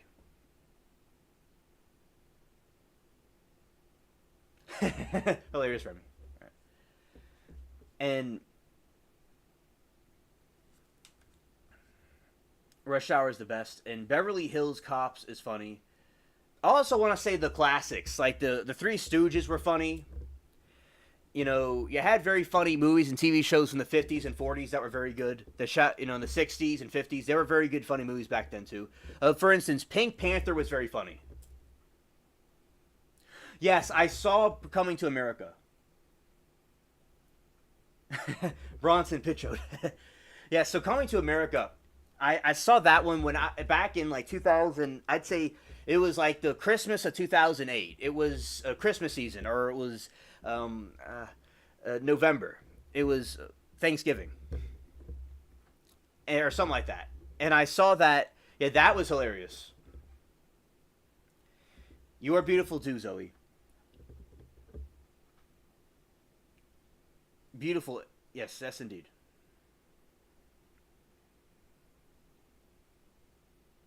Yeah. So, and also she's saying the or one. Yeah, she said something about the Bron- Bronson Pichote. All right, let's see about that one.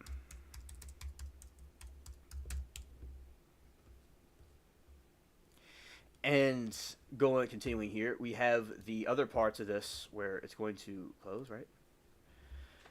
You have the sea urchins, and then you have when Flatjack. Okay, so Lady Nickelbottom, voiced by Jeff Bennett. Lord Nickelbottom is Scott Bullock. Charles is voiced by a servant that serves Lady Nickelbottom. Lowly Poop Deck, Captain Haiti, Slippery Pete. So those are some of the other characters. Yes, all of Alien's ladies are the most beautiful. That is true. The most beautiful in all the universe. The stars have to look at my alien ladies, not the other way around, because they shine the brightest. Ah, well, yeah, gee, well, a great minds think alike, as they say. So yeah, yeah, the Pink Panthers are hilarious. Yeah, that my grandpa loved the Pink Panther movies. And Moki says the movie The Bridesmaids makes me laugh. Oh yes, I've heard of that one. I'm gonna save it. All right.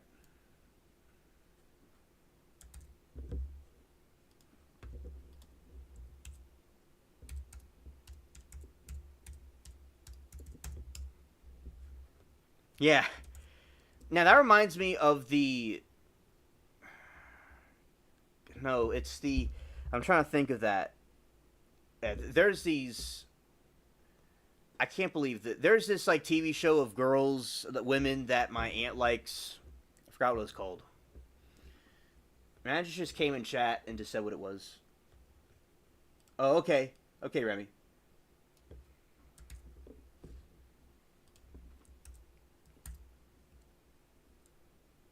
I sure will. Mike, Molly, and King Queens. Mike and Molly, King Queens. Hey, Mike. Yeah. So basically, that looks funny. And then scared. Yeah. Those look very good.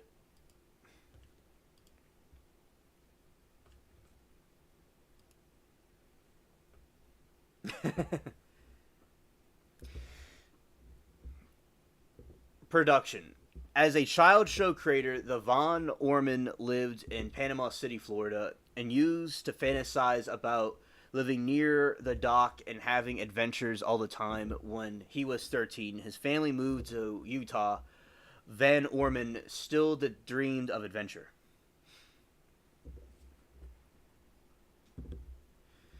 He worked after school as a janitor, saving money. So this is about the creator saving money and for a plane ticket back to Florida. There he packed up some rice and potatoes and paddled a surfboard to Shell Island. Shout out to Shell and Shelly. He planned to live off the sea urchins and even spread a Monterey, but things soon went sour. Eventually, he became badly sunburned and began to starve, and he returned to the mainland and later tried again. He went to Mexico and lived to the jungle and found himself eating the dumpsters.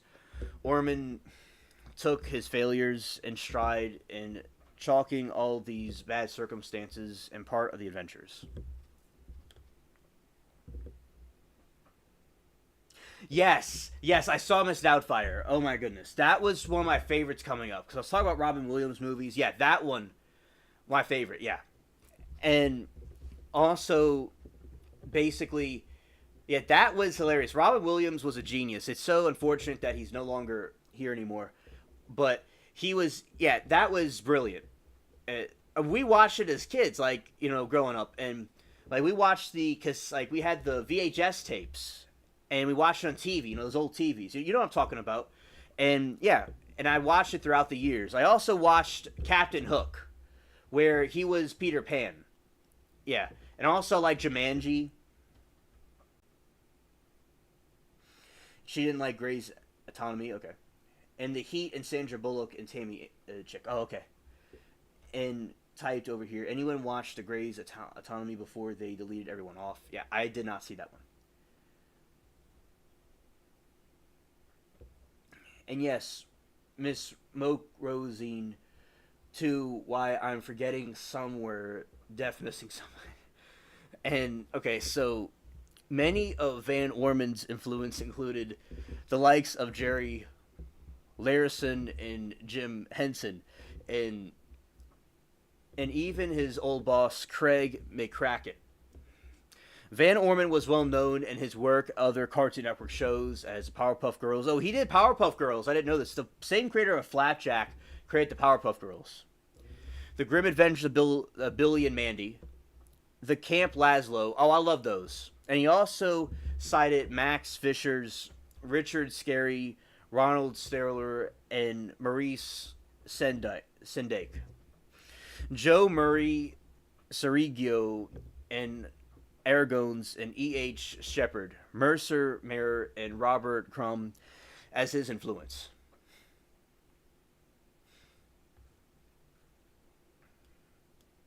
The Muppet Show, I watched that as a kid. Oh, I watched the Muppets also. I watched the Muppets. That was very good.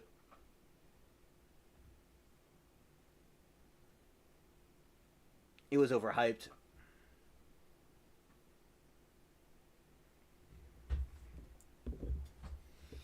Greg said one of my fave movies also You Can't Buy Me Love, and Girls Just Want to Have Fun. And Lee Montgomery never did another movie.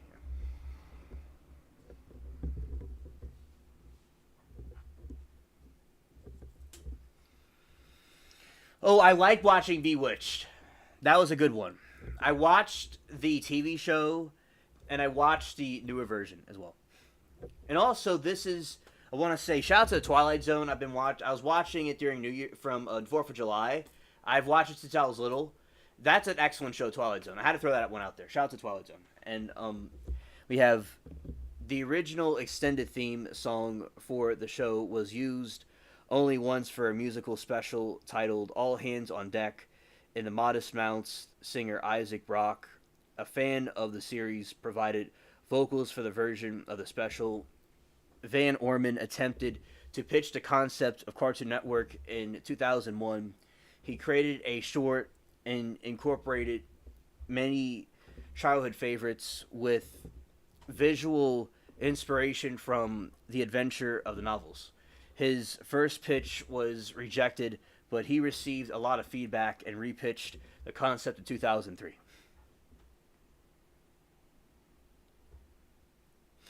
Oh, Dream of Jeannie. That was another very good one. Very good one as well. Yeah. I watched that on MeTV. Libby, I love that movie. I know that was kind of strange to say because it's a movie about a bunch of crazy people that cut up people, but I want to be clear is that I love horror movies and stuff, and I like dark humor and things like that because I like all kinds of like crazy things, but basically with the Texas Chainsaw Massacre, that was a crazy movie, and I thought it was a very good one too. It's very well done. I love sometimes, as I said, I'm a little bit of a nutty alien. I like the sound effects in it. And it's like on YouTube you could hear like the soundtrack of it. And it's just like this ambient sounds of the slaughterhouse, which is kind of gory, but basically yeah, it has all kinds of stuff in it like that. It's really calming. And I'm in the deep south, and I'm not like doing that to people or anything, but I guess it's like, you can see like the sky and stuff and the sun setting. It's kind of like that here. But also there's a couple of remakes of Texas Chainsaw Massacre. So they had some on Netflix, and a dude was standing in a sunflower field, and that's what I have, a sunflower field. Now Mary Toodles got traumatized as she really did not like the Texas Chainsaw Massacre, but I liked it a lot. And basically, a horror movie that's really good is from Vincent Price did excellent horror movies. And yes, G, I'm glad that you love the horror movies too. And she used to love scary movies. Halloween was scary back then. Today, it would have no effect. Yeah, I love that movie. I love that. I saw that when I was a kid. I didn't see it when I was a kid. I'm still a kid, technically, from some point of view. When I was an adult, when I was 18, 19, I saw that movie, Halloween. Oh, yeah, because... yeah, and I have the Michael Myers mask, by the way. I'm not going to do anything like that, but I have the mask because Halloween one time. I was like, why not? And also with the hair I have, I can look kind of like similar to him, the Michael Myers. But as I said, that doesn't mean I'm going to go do stuff like that because I'm busy just watching Earthlings through my flying saucer. I'm not going to go and do that because I have gadgets and things for that. But I'm not going to do anything in general. Scared. All right, so G says, I love Texas and all the others. Freddy, and back then, and the physical scary gory was a mental fear. So...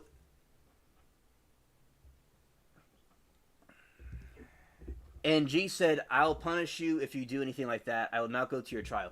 Scared. Understood, G, and that's fair.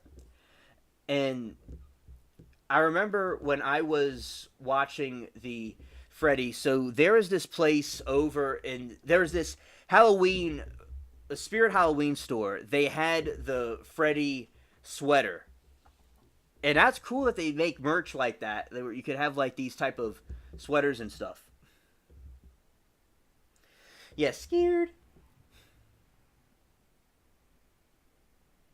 There's somebody around where G is where they had the Michael Myers mask on a dashboard. Yeah. And also, what occurred is Louis said she does not like zombies. So that game you wouldn't particularly like, where they had like the Call of Duty zombies. Oh yeah, you like horror movies too, Remy. That's awesome.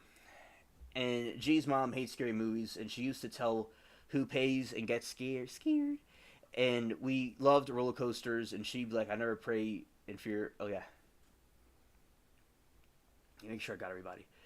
And I see the car all the time. I loved it, but at night I'm like, hell no. Yeah, absolutely, absolutely.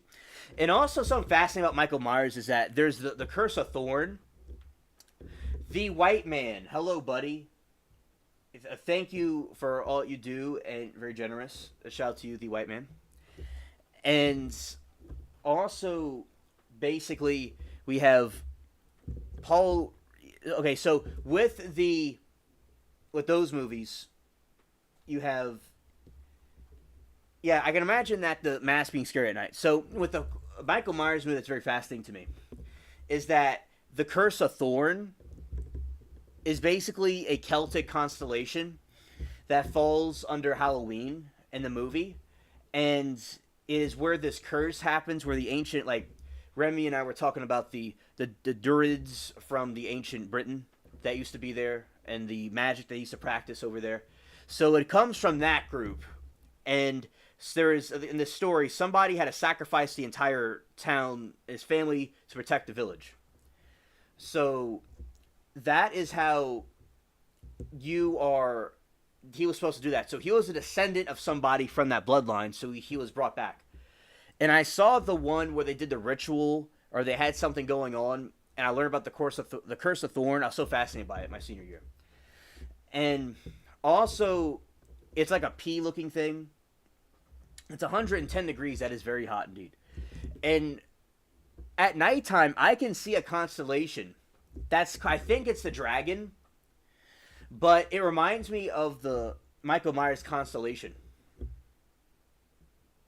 Lots of occult stuff in England still. Yeah, yep, that is true, Remy. Yeah, that is true. And basically, with that occultic stuff, so that's where it originates from. And now on Halloween, on All Hallows Eve, and now there are Christians and there are different people, different religions. I will do that, Anna. Thank you. Where they, let's see. I'm gonna get to y'all back in a moment. I'm coming back. Okay, so we have this right here, and okay, 24-hour photo. Okay, we're going to 24-hour photo. Everybody's gonna be okay. We're gonna get this, and okay, thank you. I got it saved. All right. And basically, with my grandma loves Wizard of Oz. My grandma saw it when she was a kid, and she really enjoyed it. The movie theaters were so much more elegant back then, the way they looked. She loves that movie, and I love the movie too. And a summer camp I went to did a play about that. So it's pretty cool. Yeah, so basically with like Halloween, which there are some people that don't celebrate it because of its occultic, pagan origins, and that's okay, understandable. Now I like Halloween and celebrate it, not for its pagan origins, although I do look up and reflect on what the ancestors did, but I don't like practice that. I just like study about it. And basically what they did was, so on All Hallows Eve, the ancient Britons, the ancient Celtic people, the spirit world in our world was thin.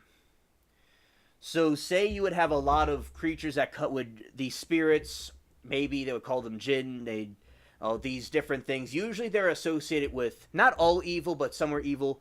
And these spirits from this other realm would come to our realm.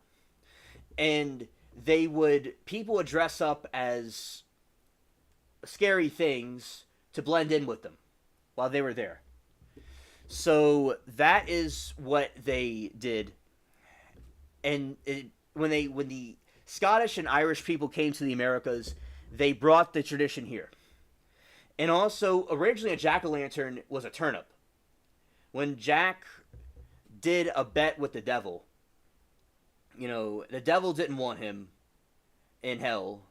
and God didn't want him either. So they threw him a piece of coal from hell, and he put that inside of a turnip. And then you walk around. He walks around aimlessly through the bogs and swamps with it. In America, they got the pumpkin, and they caught a jack-o'-lantern out of it. That's how we have the jack-o'-lantern we have today, because it's much bigger and easier to do. But yeah, so that's where it comes from. Now, I think it's a cool holiday, good fall season. Also, they did it during their fall solstice of harvest. Yeah, Remy, I agree. That is scary. Yeah, I agree. And G said, so cool you said movie theaters were classier back then. In some countries, like my parents in Mideast, the movie theaters are like Radio City music. And G says, you dressed up and it was night and like fancy, not like jeans and sneakers. Yes, you are right. There's a movie theater in my city that is very good with what you would call. I'm trying to figure this out. It's a very good old-fashioned movie theater from the 40s or 50s, if like from the 30s or 40s, and it's very elegant. And that's where I went to a field trips to, and I watched movies there. They also played Miss Doubtfire there.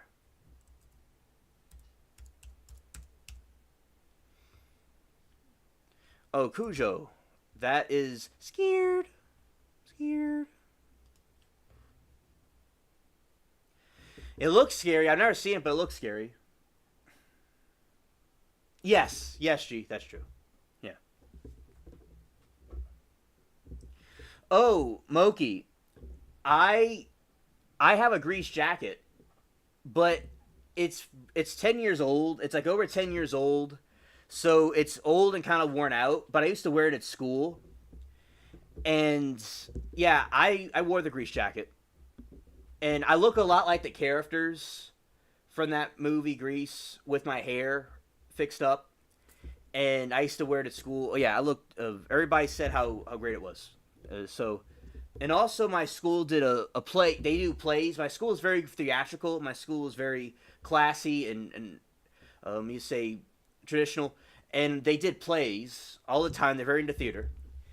And also, what I did was basically I like to wear the Grease jacket, and at the school they would do the Grease plays and stuff like that. So yeah, Grease is a very good movie. Yeah, Grease is excellent.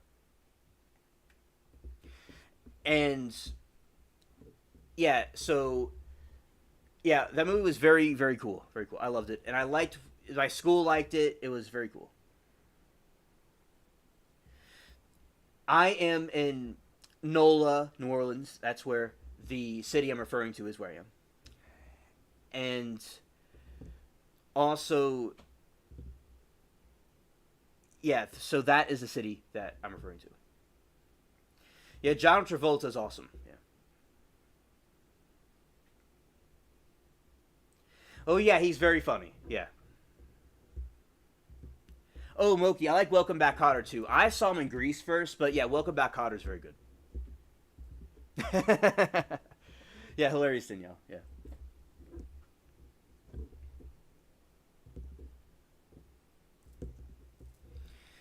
Saturday Night Fever is very dark. Yeah, definitely. All right. See if I could pull up a picture of this. I pull up a picture of this jacket. Let's see if I can find it.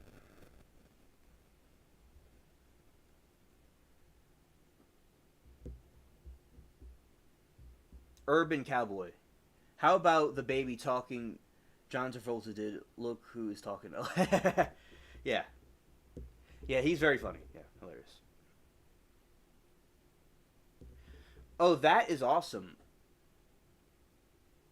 Love and Grease are not so much after. Yeah. And looking through this. All right. Yeah, so basically, yeah, very cool show. Very awesome. And yeah, I think with Grease, it was a classic that's being still talked about today. And I love how they made movies back then. And also the musical was very good. All right, so I'm gonna show you all the back parts of this jacket that I have. It's when I was much younger, when it was a younger jacket, when it was more new. going to airdrop.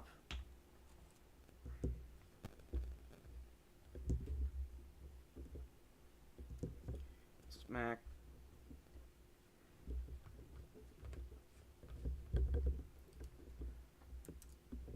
Alright, so this is the jacket that I have right there. See if it works. Does it show? I have to hide myself. See if I can see it. Okay. This is the T-Bird jacket that I have. So this is a jacket that was based off of Grease that I used to wear at school sometimes. Alright. And yeah, I used to wear it all the time everywhere. And basically, yeah, I did very good. Everybody liked it, thought it was cool. It was, and also there was a day at my school where there was Fancy Friday, and on Fancy Friday I used to go and wear the like a suit, because it's one time they came up with a joke about the Fancy Friday thing, and me and you see him here sometimes in the chat, DeLeon. Him and I used to wear that, like a suits and stuff like that on Fridays at school. So that was pretty cool. Yeah. So you have that. Okay. Yeah, so that's the jacket. And going back over here. So basically, thank you, Danielle. I'm glad that you enjoyed the jacket. It's very nice. Yeah, I love the T-Birds, yeah. It's an older jacket now because it's over 10 years old, but yeah, that's when it was new back then. Moki, I agree. I agree.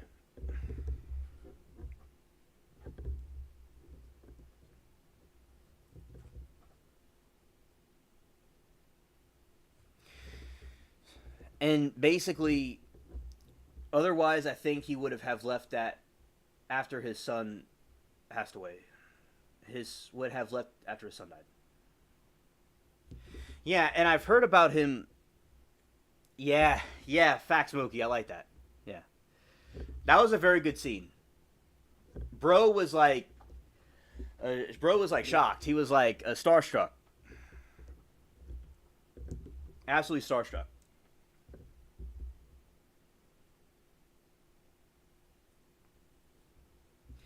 Libby says, "Alien and family, I gotta go. My old EOS phone is tripping. I need to reboot my phone. I will chat with you all tomorrow. I had fun tonight. Thanks, Alien. Love y'all. Yeah, love you too, Libby. Amazing time chatting with you tonight. Thank you."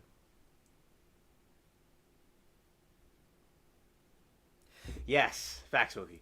Yes, yeah. I remember all the songs and stuff, and I remember Grease Lightning.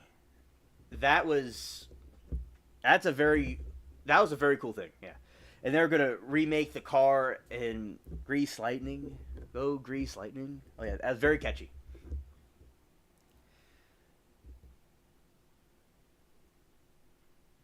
Yeah, yeah. Facts, G. Facts. And then you have like basically with Grease, it's extremely fascinating about the history about it. So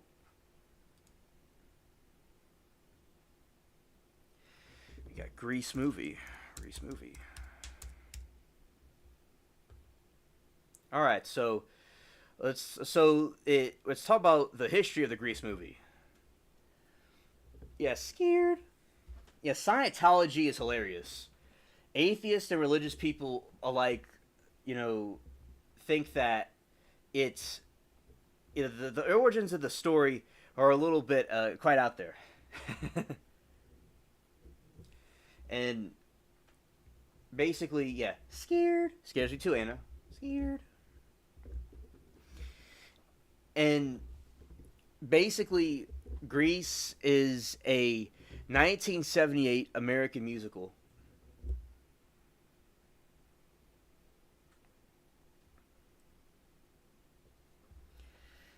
Understood, G.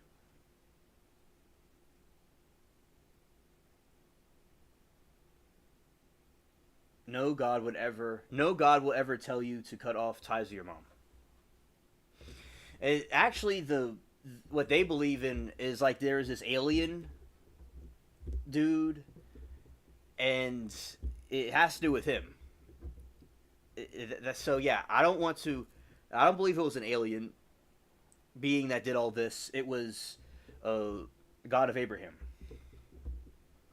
right? And he's righteous and just. And so Grease is a 1978 and a fact sheet. Amen.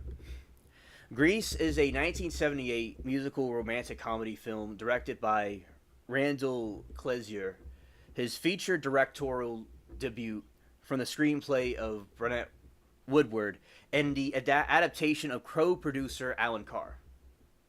Yeah, Xenu. Yeah.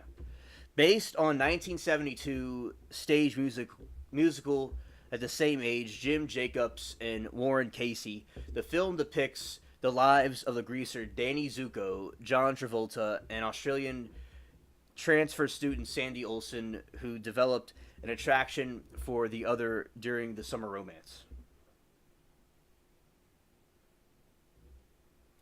Yeah, Anna, right.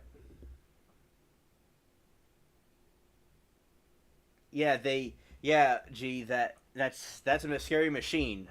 I scared. And yeah, that is true. Yeah.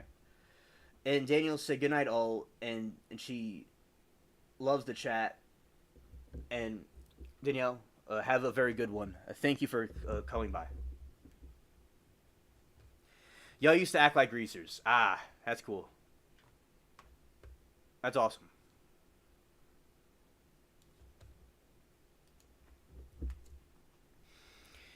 And also who develop an attraction for each other during the summer romance.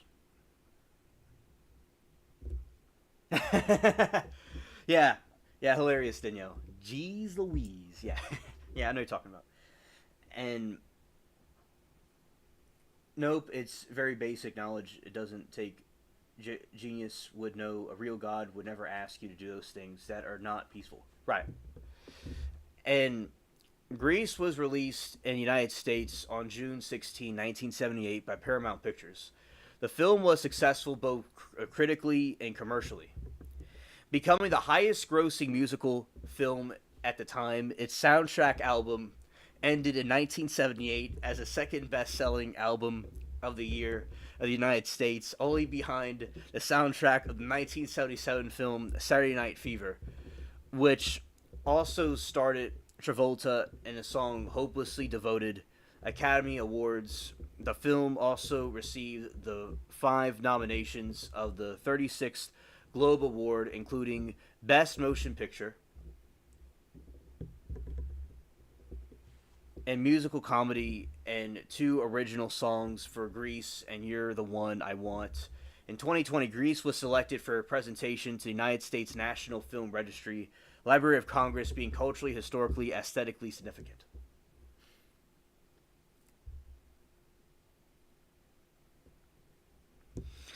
Stick my hand in their machine and put me in their dungeon. Scared.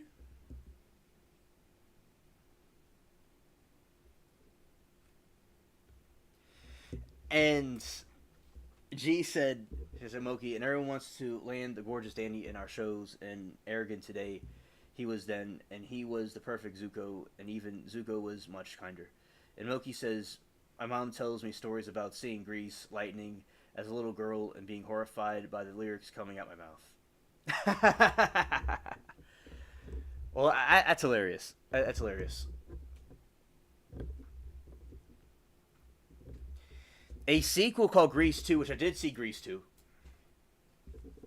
was released in 1982, starring Maxwell Caulfield, Michelle Pfeiffer, a newer class of greasers. Few of the original cast members reprised their roles as of 2023, a short-lived prequel television series, Grease: Rise of the Pink Ladies, and debut of Paramount Plus, with prequel film titled Summer Lovin' currently in production.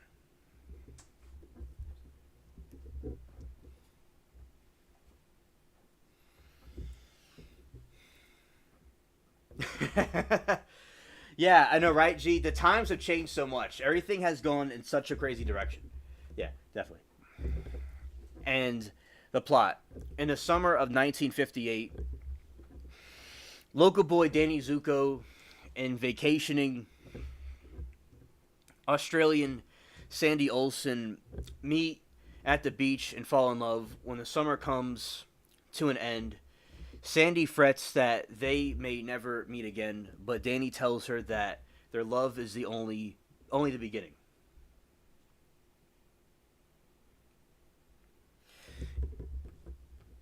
And also,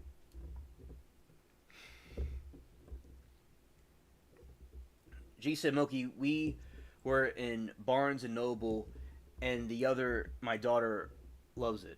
So beautiful there. The gifts are just stunning, cool, rare things. Oh, my, back in the past, when I was like, the girlfriend I had, she was saying, one time I was writing her, we were talking, and she was telling me she saw one of the friends at Barnes and Noble. She loved going to Barnes and Noble. That's a very good place to go. Abby, have a very good night. Thank you so much for hanging out with us and being here. I appreciate you. G said, Moki, the customer service lady of Nowhere, says, remember that time the voodoo book in the school that got you detention and parents coming? Anyone know? Yeah, that's a wild one. Wow. G said, I'm proud of you, but this girl in class got kicked out and the teacher caught her reading it in 6th grade and 12. And who knows it? I don't know about the voodoo book. Okay, let's see what that's about.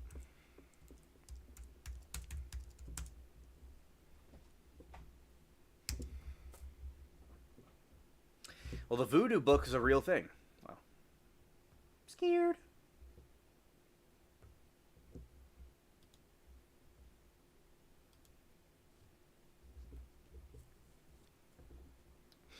At the start of the seniors' term at Rydell High School, Danny resumes his role as leader of the T-Bird Greasers, a gang consisting of Dodie, Sony, Polsey, and his best friend Kaneki. And Sandy's parents remain in America and enroll Sandy in Rydell, where she meets Greaser Girl clique and the Pink Ladies, consisting of Frenchie, Marty, Jane, and the leader Rizzo.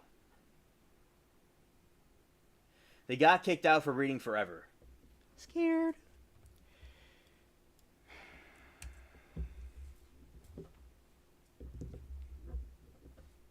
Alright, and let's see what that book's about.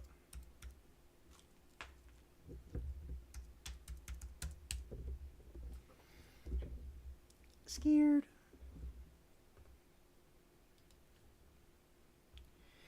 You're the one I want, the one I want. Ooh, ooh, ooh. Yeah, that was a very good one.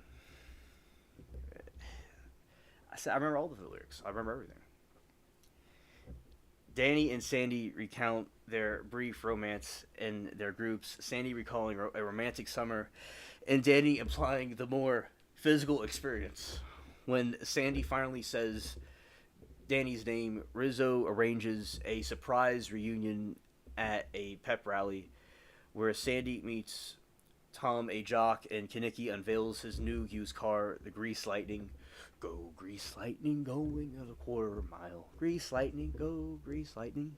Which plans the street racing. After restoration, caught between his feelings and his bad boy reputation, and Danny snubs Sandy in front of his gang and becomes upset. Scared. Oh, she said it went around like wildfire.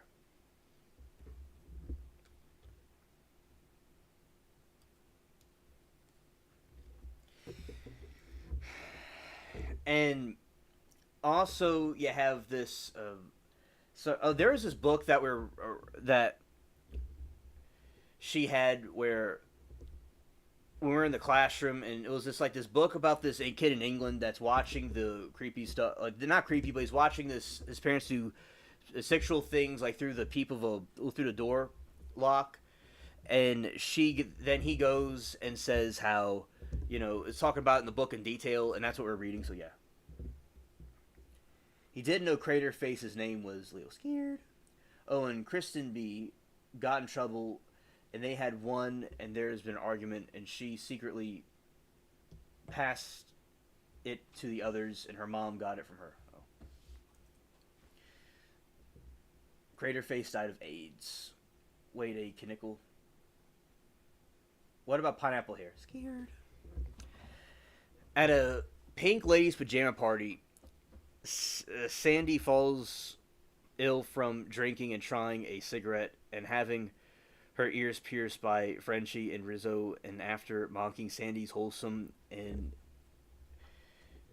chaste personality, departs from parts for six with Kaneki in his car, and they do not use a condom, and Kaneki discovers that one he bought in the 7th grade has broken, and they disturbed by Leo and a leader of the rival gang and the Scorpions and his girlfriend Cha-Cha. After the summer party comes to an end and Sandy realizes that she still loves Danny after all, and then next day Danny apologizes to Sandy for having brushed her off in the previous night, and the coach Kowloon's help him become a runner successfully win him back. And Tom, however, their friends crash their date, and Kaneki,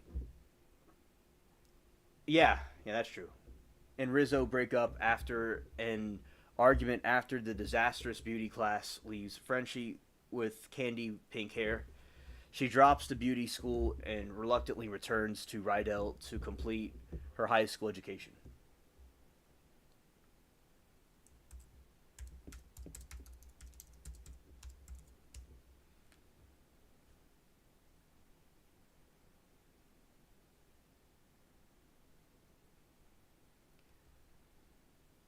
Scared.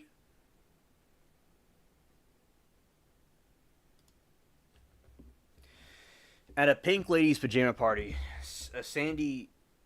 Yeah, I read that. Okay, so. And then.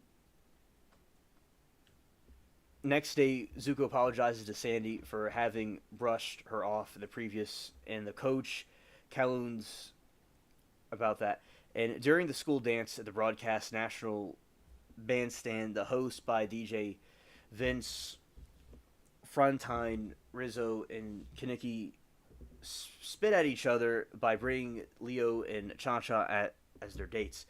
And in the chaotic hand, Jive consists of Danny, Sandy, and Dancewell, but just before the winners are announced, the Sunny pulls Sandy away, and the Cha-Cha cuts with Sandy and Danny storm out.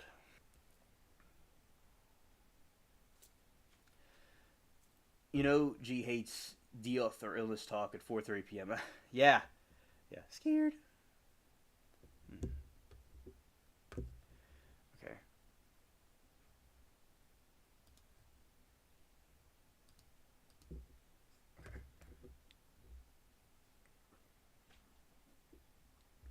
Meaning Cha-Cha too old time to play high school scores. Yeah.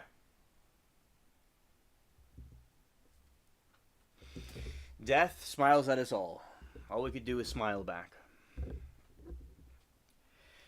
And then Danny tries to make it up to Sandy by taking her to the drive-in theater, but more direct and pushy advance causes Sandy to flee in horror. Rizzo fears that she is pregnant after missing the period and confines in Marty, who tells Sonny who inadvertently spreads the rumor to the apparent father Kaneki through Rizzo denies it to him.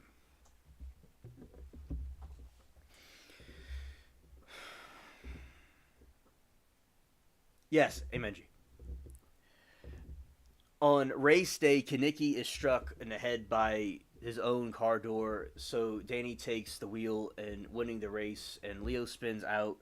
Sandy watches from afar and, rejoicing from Danny's victory, concludes that she loves him and enlists Frenchie's head and change her attitude and looks to impress him.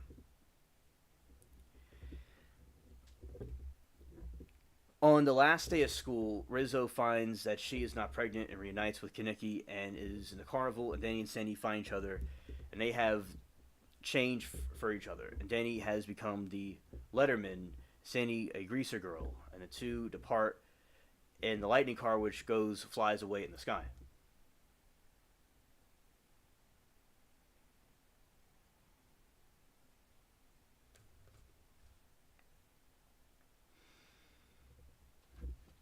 Yeah, so yeah, I remember that scene, and Denny said, "I got chills. They're multiplying, and I'm losing control, and it's electrifying." And he falls, and they start doing like what Moki says, "Tell me about it, stud," and then he says that part, and he was blown away.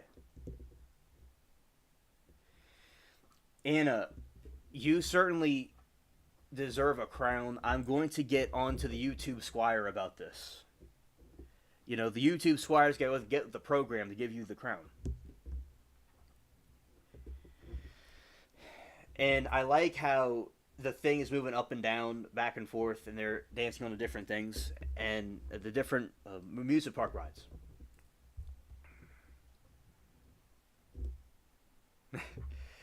And director Randall Klesser took numerous liberties with the original source material, most notably moving the setting from an urban Chicago setting, as the original musical had been, to more suburban local, reflecting his own teenage years and Randor High School in the suburbs of Philadelphia. Writer Warren Casey was said to have based the high school on Gorton High School in Yonkers, New York. He had little control. Yeah, Crown comes and goes. Yeah, scared. He had little control over the musical aspects of the film and choice for them, and a song accomplished by Charles Fox and Paul Williams was overruled when Robert Stigwood and Alan Carr commissioned the song Stigwood's Client and Barry Gibb in the last minute.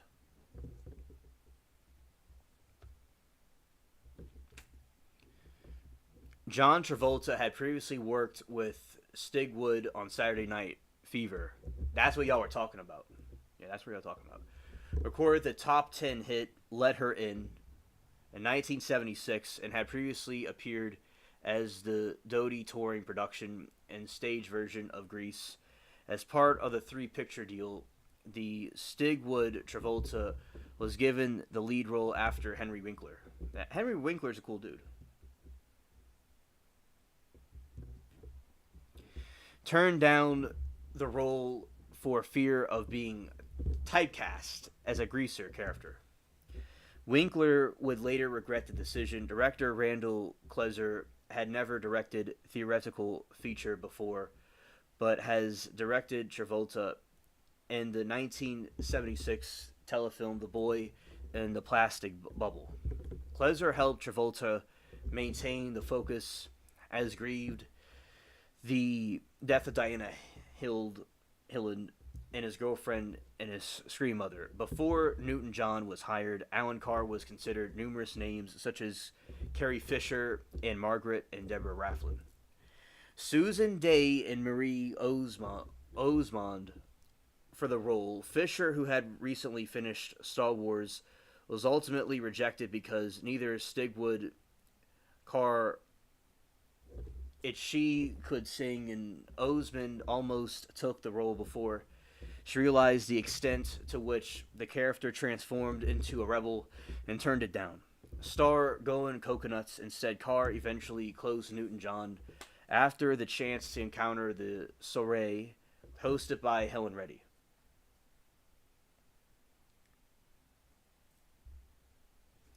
Yeah, he was already typecast as Fonzie.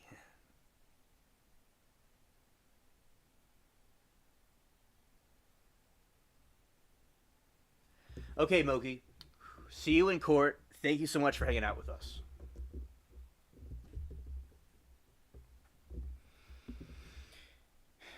And eventually choose Newton John after a chance to encounter the soiree Houston hosted by Helen Reddy. Newton-John had done little acting before his film with two film credits, which predicted her singing breakthrough to her name at the time, and she requested a screen test prior to accepting the role. Newton-John thought that she was going to get cast as she was 28 years old, and Newton-John agreed to reduce the asking price to exchange for star billing and the ability to rewrite the script, which include changing her characters. Origin of the Australian immigrant, having emulated the American accent and making her less passive. In the case of life imitating Newton-John's own musical career, would undergo a transformation similar that of the Sandy Olsen character. Her next about after Grease and Proactivity, titled "The Totally Hot," featured a much more sexual and pop-oriented approach, with Newton-John appearing on the album cover in similar all-leather attire and teased hair. Oh yeah, I saw that. I saw, rest in peace to her.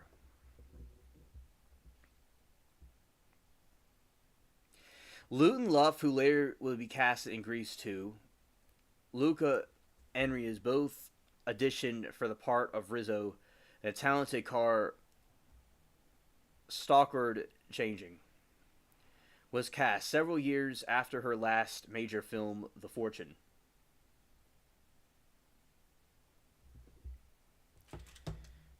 In The Fortune, at 33, she was the oldest cast member to play high school student. Closure made her and other actors played students like the crow's feet test, and whether they could pass or younger in the close-ups, and softer focus was used on some of the older actors' faces. Changing lobbied heavily to the climactic song, "There Are Worse Things I Could Do," in a score over Carr's objections, and Elvis Presley was considered for the role in A Teenage Angel. G said Olivia Newton-John's story was odd. The guy she dated legit after dating her for 9 or 10 years disappeared. They think he's alive somewhere. That is weird. That is weird, yeah. Okay, G. Okay.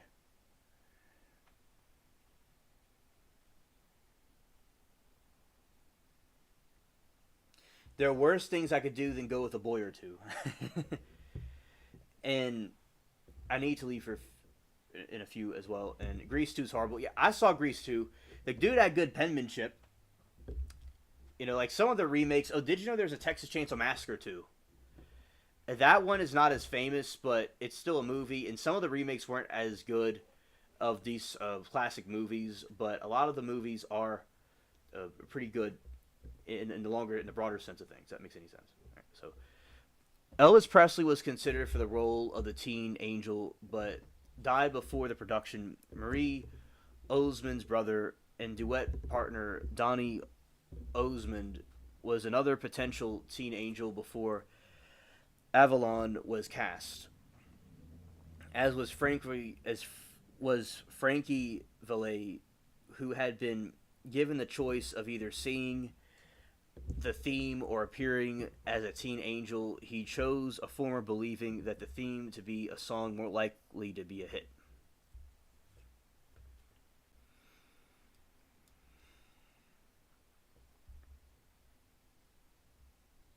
Yeah, wonder what happened. Disappeared after he was on Chart W. G said, I love that Michael was a project boy. Every time I see my niece, I tell her that she needs a project boy instead of a bad boy. Take a good boy who is inherently great and spice him up a bit, but not too much. Yeah, right on. There you go. And charter fishing boat. Ah, okay.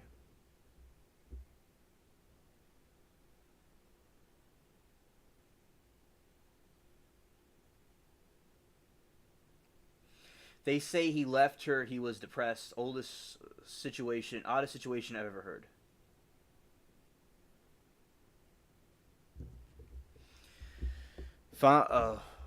Fabine noted that the inspiration of the role of the music script notes that Alan Carr had fallen out of Carr's brief attempt to manage Fabian's stage and act in 1974, and Carr determined that Fabian's talent was limited to heading to the lounge act. The role would have revealed Avalon's career on the nostalgia circuit, with Valley noting that Frankies both benefited from their appearances, despite Beauty School Dropout not being released as a single.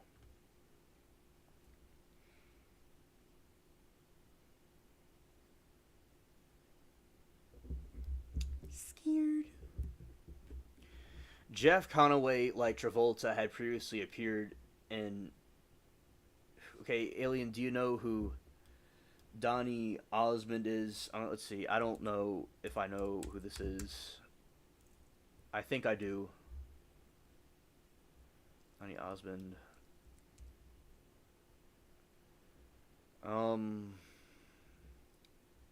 Not really, no.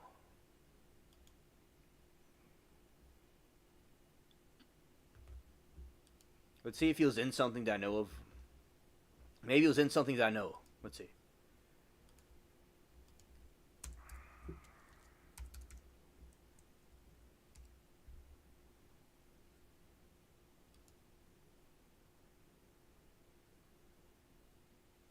Yeah, I'm not too sure who that is.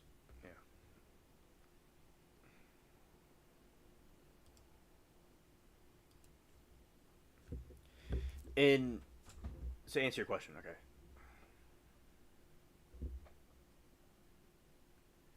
His sister does the Nuri System commercials, Marie Osmond. Oh, okay.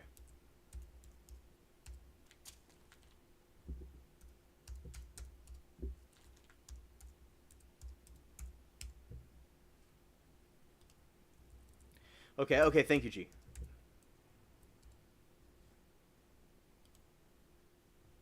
Yeah, I've seen her before.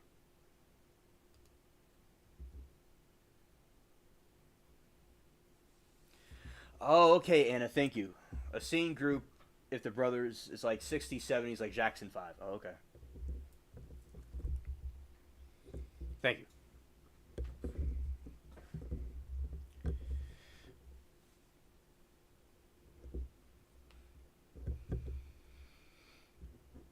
Jeff Conaway, like Travolta, had previously appeared on the stage version of Grease. He had played Danny Zuko during the show's run on Broadway. He did not get to perform Kenicki's featured number, Grease Lightning, due to Travolta's influence and desires that the song for himself. Jamie Donnelly reprised his role as Jane from Broadway show.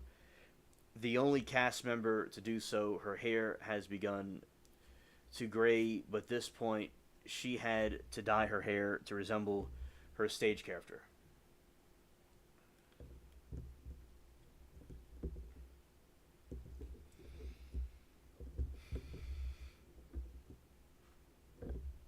Lorenzo Lamas was the last-minute replacement for Stephen Ford, who developed a stage fright shortly before filming and backed out of the Mark Friedrich, who ran into conflicts with his full-time character as baseball player. His role contained no spoken dialogue and required Lamas to bleach his hair to avoid looking like the one from the T-Birds. Yeah, I know about the Jackson 5. That was a cool group of young kids. And, Michael Jackson, his brothers, yeah. Thank you, Ann. Thank you, Anna.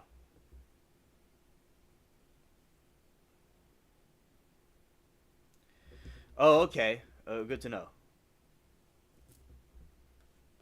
Yeah. So, basically, anyway, so Jeff Conway, like Travolta, had previously appeared in a stage version of Grease, and he had played Zuko during the shows on Broadway. He did not get to perform in Kenicki's featured Grease Lightning. Due to Travolta's influence and desire to have that song for himself, and Jamie Donnelly reprised the role in Broadway's show, the only cast member to do so, and her hair had begun to gray at this point, but she dyed her hair to resemble the stage character.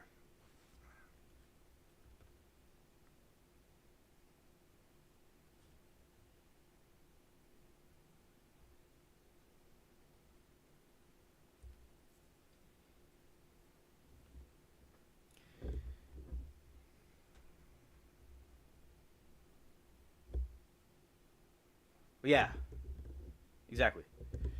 Adult film star Harry Reams was originally signed to play Coach Calhoun.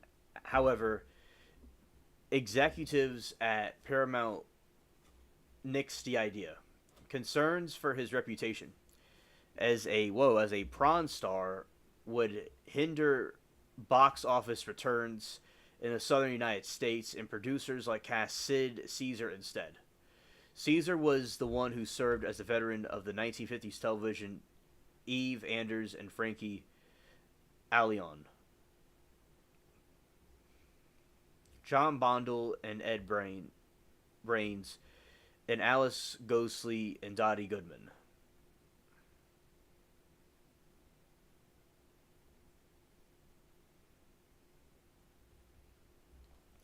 To be cast as a sporting roles, Paul Lynde was considered for the role, and Erdrine ultimately filed with a scene conceived for Lynde that would have had him in Carmen Miranda outfit. Coincidentally, Frankie Avalon.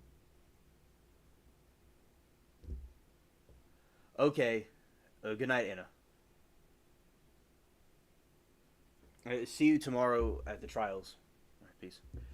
Coincidentally, Frankie and Avalon and Randall Klizer had both appeared in 1966 Fireball 500.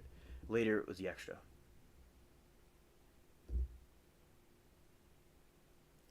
Okay, G, understood.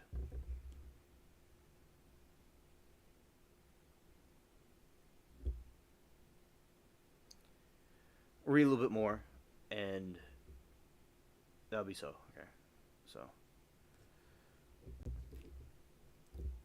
filming locations. The opening beach scene was shot in Malibu's Leo Curlio State Beach, making explicit references from here to eternity. The exterior Rydell scenes, including the front parking lot scenes, the auto shop, the summer nights, and the bleachers number Rizzo's. There are worse things I can do.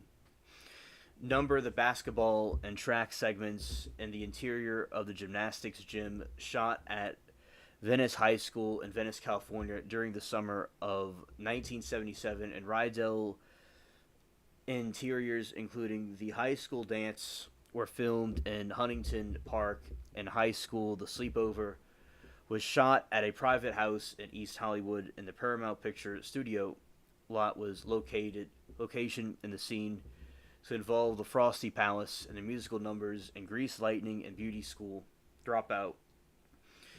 In the movie scenes were shot in the Burbank Pickwick Drive-In, and a shopping center took place.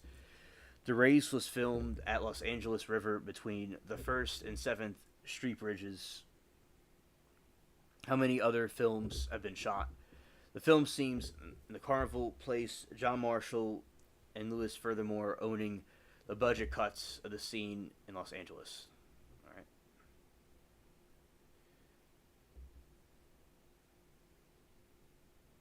Yeah. Yeah. And some things by the post production is the scenes inside the Frosty Palace contained obvious blurring of various Coca-Cola signs, and prior to the film's release, producer Alan Carr had made product placement deal with Coca-Cola's main competitor, Pepsi. When Carr saw the footage in the scene, Coca-Cola products and Sigma and the signage, he ordered the direct Randall Klesser to either reshoot the scene with Pepsi products or remove the Coca-Cola logos from the scene, as the reshoots were deemed too expensive and time-consuming. Optical mats were used to cover up or blur out the Coca-Cola reference. The blurring covered up the trademarked menu signage and large wall poster, but a red cooler with a logo could not be significantly altered was left unchanged, according to Klesser. Quote, "We had just hoped that Pepsi wouldn't complain that they didn't." All right.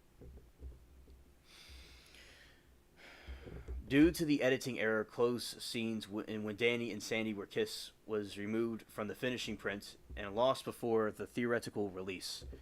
The scene was preserved only in black and white, and Klesser attempted to have the existing footage colorized and restore the footage for the first time to re-release. Klesser's hopes to make the attempt colorized that effective enough to the footage to be inserted to the film and originally intended by the time the film's 50th anniversary comes in 2028. That is, the film's 50th anniversary will be in 2028. All right, so then I guess you're going to have a nice reboot of it. Grease was originally released in the United States in June 16, 1978, and was immediate box office success. In its opening weekend, the film grossed $8 million in 862 theaters in the United States and Canada, ranking at number 2 behind Jaws 2.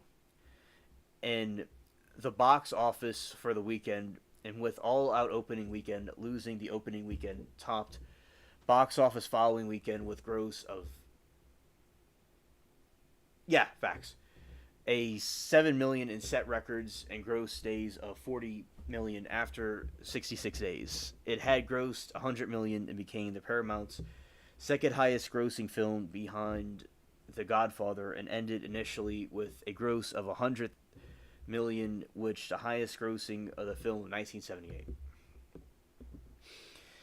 United States, it became the highest grossing musical of all time, eclipsing the 13-year-old record of The Sound of Music.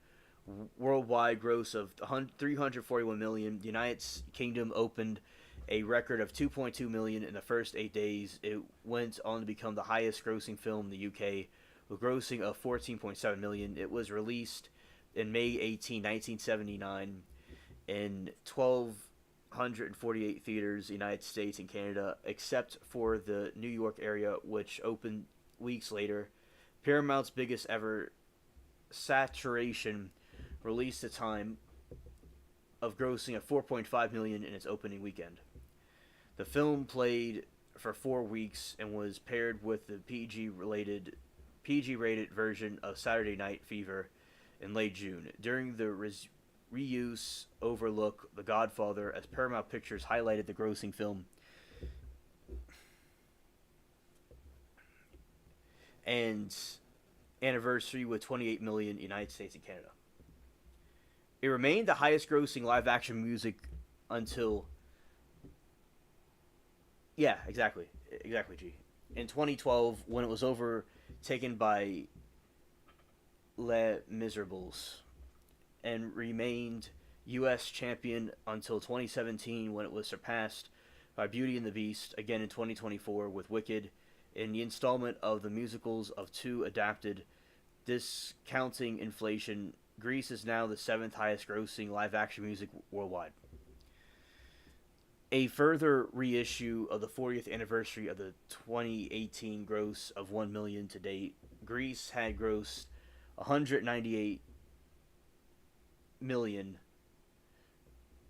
domestically and 206.2 million internationally, totaling of 369 million worldwide. Another reissue took place in AMC Theaters locations August 2022 to honor Olivia John Newton and her passing earlier that month, with $1 per sold ticket, and the proceedings going to breast cancer research, though the donation by AMC Cares, similar to the UK selection of Merlin Cinemas venues, also reused the film during August, but partnered with Macmillan Cancer Support with contribution to £1 per ticket sold.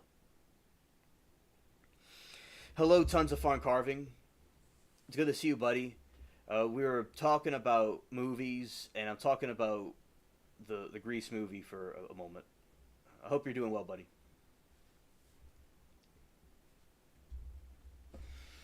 Reception. Grease is considered by many as one of the best film of 1978, and the Metacertic, which uses weighted average, assigned the film a score of 70 out of 100 based on 15 critics indicating generally favorable reviews. On Rotten Tomatoes, the film holds a 66% approval rating based on 150 reviews. 156 reviews. The website's critical consensus reads, the word is Grease stars the electrifying John Travolta with the serving up some 50s kitsch of Furnick attempted adaptation that isn't always one or the other way. First reviews are mixed. The New York Times' Vincent Canby called the terrific fun, describing it as contemporary fantasy about 1950s teenage music, a large, funnier, wittier, and more imaginative than Hollywood movie with a life that is on its own. Canby compared Grease to Don't Knock the Rock Beach Party, calling the multi-million-dollar evocation of these B-picture quickies. Gene gave the film 3 stars out of 4, calling it the exciting only when John Travolta is on screen, but still recommending to the viewers, adding 4 of its musical members are genuine showstoppers that should bring applause, a variety of praise, in zesty choreography, very excellent new plus revived music. Though Travolta and Newton John play together quite well, a little bit more, then it'll be done. All right. Charles Champlin, August of Los Angeles Times, was negative, writing, "I didn't see Grease out on stage, but testimony of the strident clutter involving the unattractive movie. It is the 50s, maybe the last innocent decade allowed for us to be played back through the grotesquely distorted 70s consciousness." The guy's a hater, pretty much. It said that. Gary Arnold, the Washington Post, also panned the film despite the obvious attempts to recall bits of Stanley Dean music, Elvis Presley music, and Frankie. Right. The Presley musicals of Frankie and Annette musicals. The spirit closer to new tastelessness exemplified by Ken and Russell, and minus Russell's slick visual style, and I've never seen an uglier large-scale musical. David Anson, Newsweek, wrote, "Too often Grease is simply mediocre. Full of broad high school humor, flat dramatic scenes, and lethargic pacing. Fortunately, there's nothing about John Travolta which the screen you can watch anyone else." In 1998, retrospectively review, Roger Ebert gave the film 3 out of 4 stars, claiming that the average musical, pleasant, upbeat, and plastic. He found that John Travolta, Elvis Presley inspired performance to be the highlight, but felt that Grease sees material as silly camp. 2018, Peter Bradshaw from The Guardian gave it 5 out of 5 stars, saying it's still a sugar rush of a film. Grease was voted the best musical ever on Channel 4's 100 Greatest Music on 2004. The film was ranked number 21 Entertainment Weekly list by 50 best school movies. In recent years, the film had been re-eased for what seems to be critics have deemed as discriminately problematic content and Brian Gelbert, Business Insider, wrote that the film had not aged well, describing that the preaching the unfortunate message with aspects that could be considered the regressive by today's standard. Christine Baldwin, entered the weekly wrote that the ending of the film was decently unfeminist. Oh no. Katie Hall and Sydney Morning Herald said that the film was deeply problematic but also ahead of its time. Joe Hildebrand, News.com AU, defined the film saying that it isn't horribly sexist offensive, just that its characters say to do horrible sexist offensive things, which it doesn't. And in short, there's a lot of, well, people, a 2020 showing of the film of the BBC drew complaints. The film viewers are renewed criticisms of Olivia Newton-John's responded criticism, calling the comments silly and saying that the film isn't meant to be taken seriously. Yeah, people got chilled about the movie. It was a good movie, and I mean, I thought it was good. It won the Golden Screen Awards. It was inducted to the I'm spelling it wrong. Inducted to the National Film Preservation Board. It won People's Choice Awards. And it was nominated for many other ones. But as I said, that movie was, very good. Now, they have, it was released on VHS to 79 to 94, and then 98. And it was titled the 20th anniversary following the theoretical movie, and was THX certified and considered widescreen, pan-screen, full-screen versions. G said, OMG, sometimes a movie is just a movie. They are so in-depth, most people will watch aren't taking the things so seriously. It's like a classroom at school that matters. Yeah, G, there's a lot of people that will take their criticism about something and they'll go and really grill and grind people about it.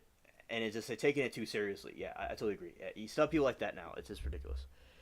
And on September 20, 2002, it was released on DVD for the first time on September 19, 2006. It was re-released on DVD as Rockin' Rydell Edition, which came with black Rydell high T-bird jacket covered with Rydell R. Letterman sweater and Target exclusive Pink Ladies cover. It was released on Blu-ray disc on May 2009, May 5, 2009. On March 2013, Grease 2 were packages on double DVD feature with Warner Home Video. Connections to the film anniversary of Paramount Grease Ultra Blu-ray on April 24, 2018. All right. So that is for the Grease, and next time we could when we talk about this, we'll talk about the sequel on the next one. All right. There I am.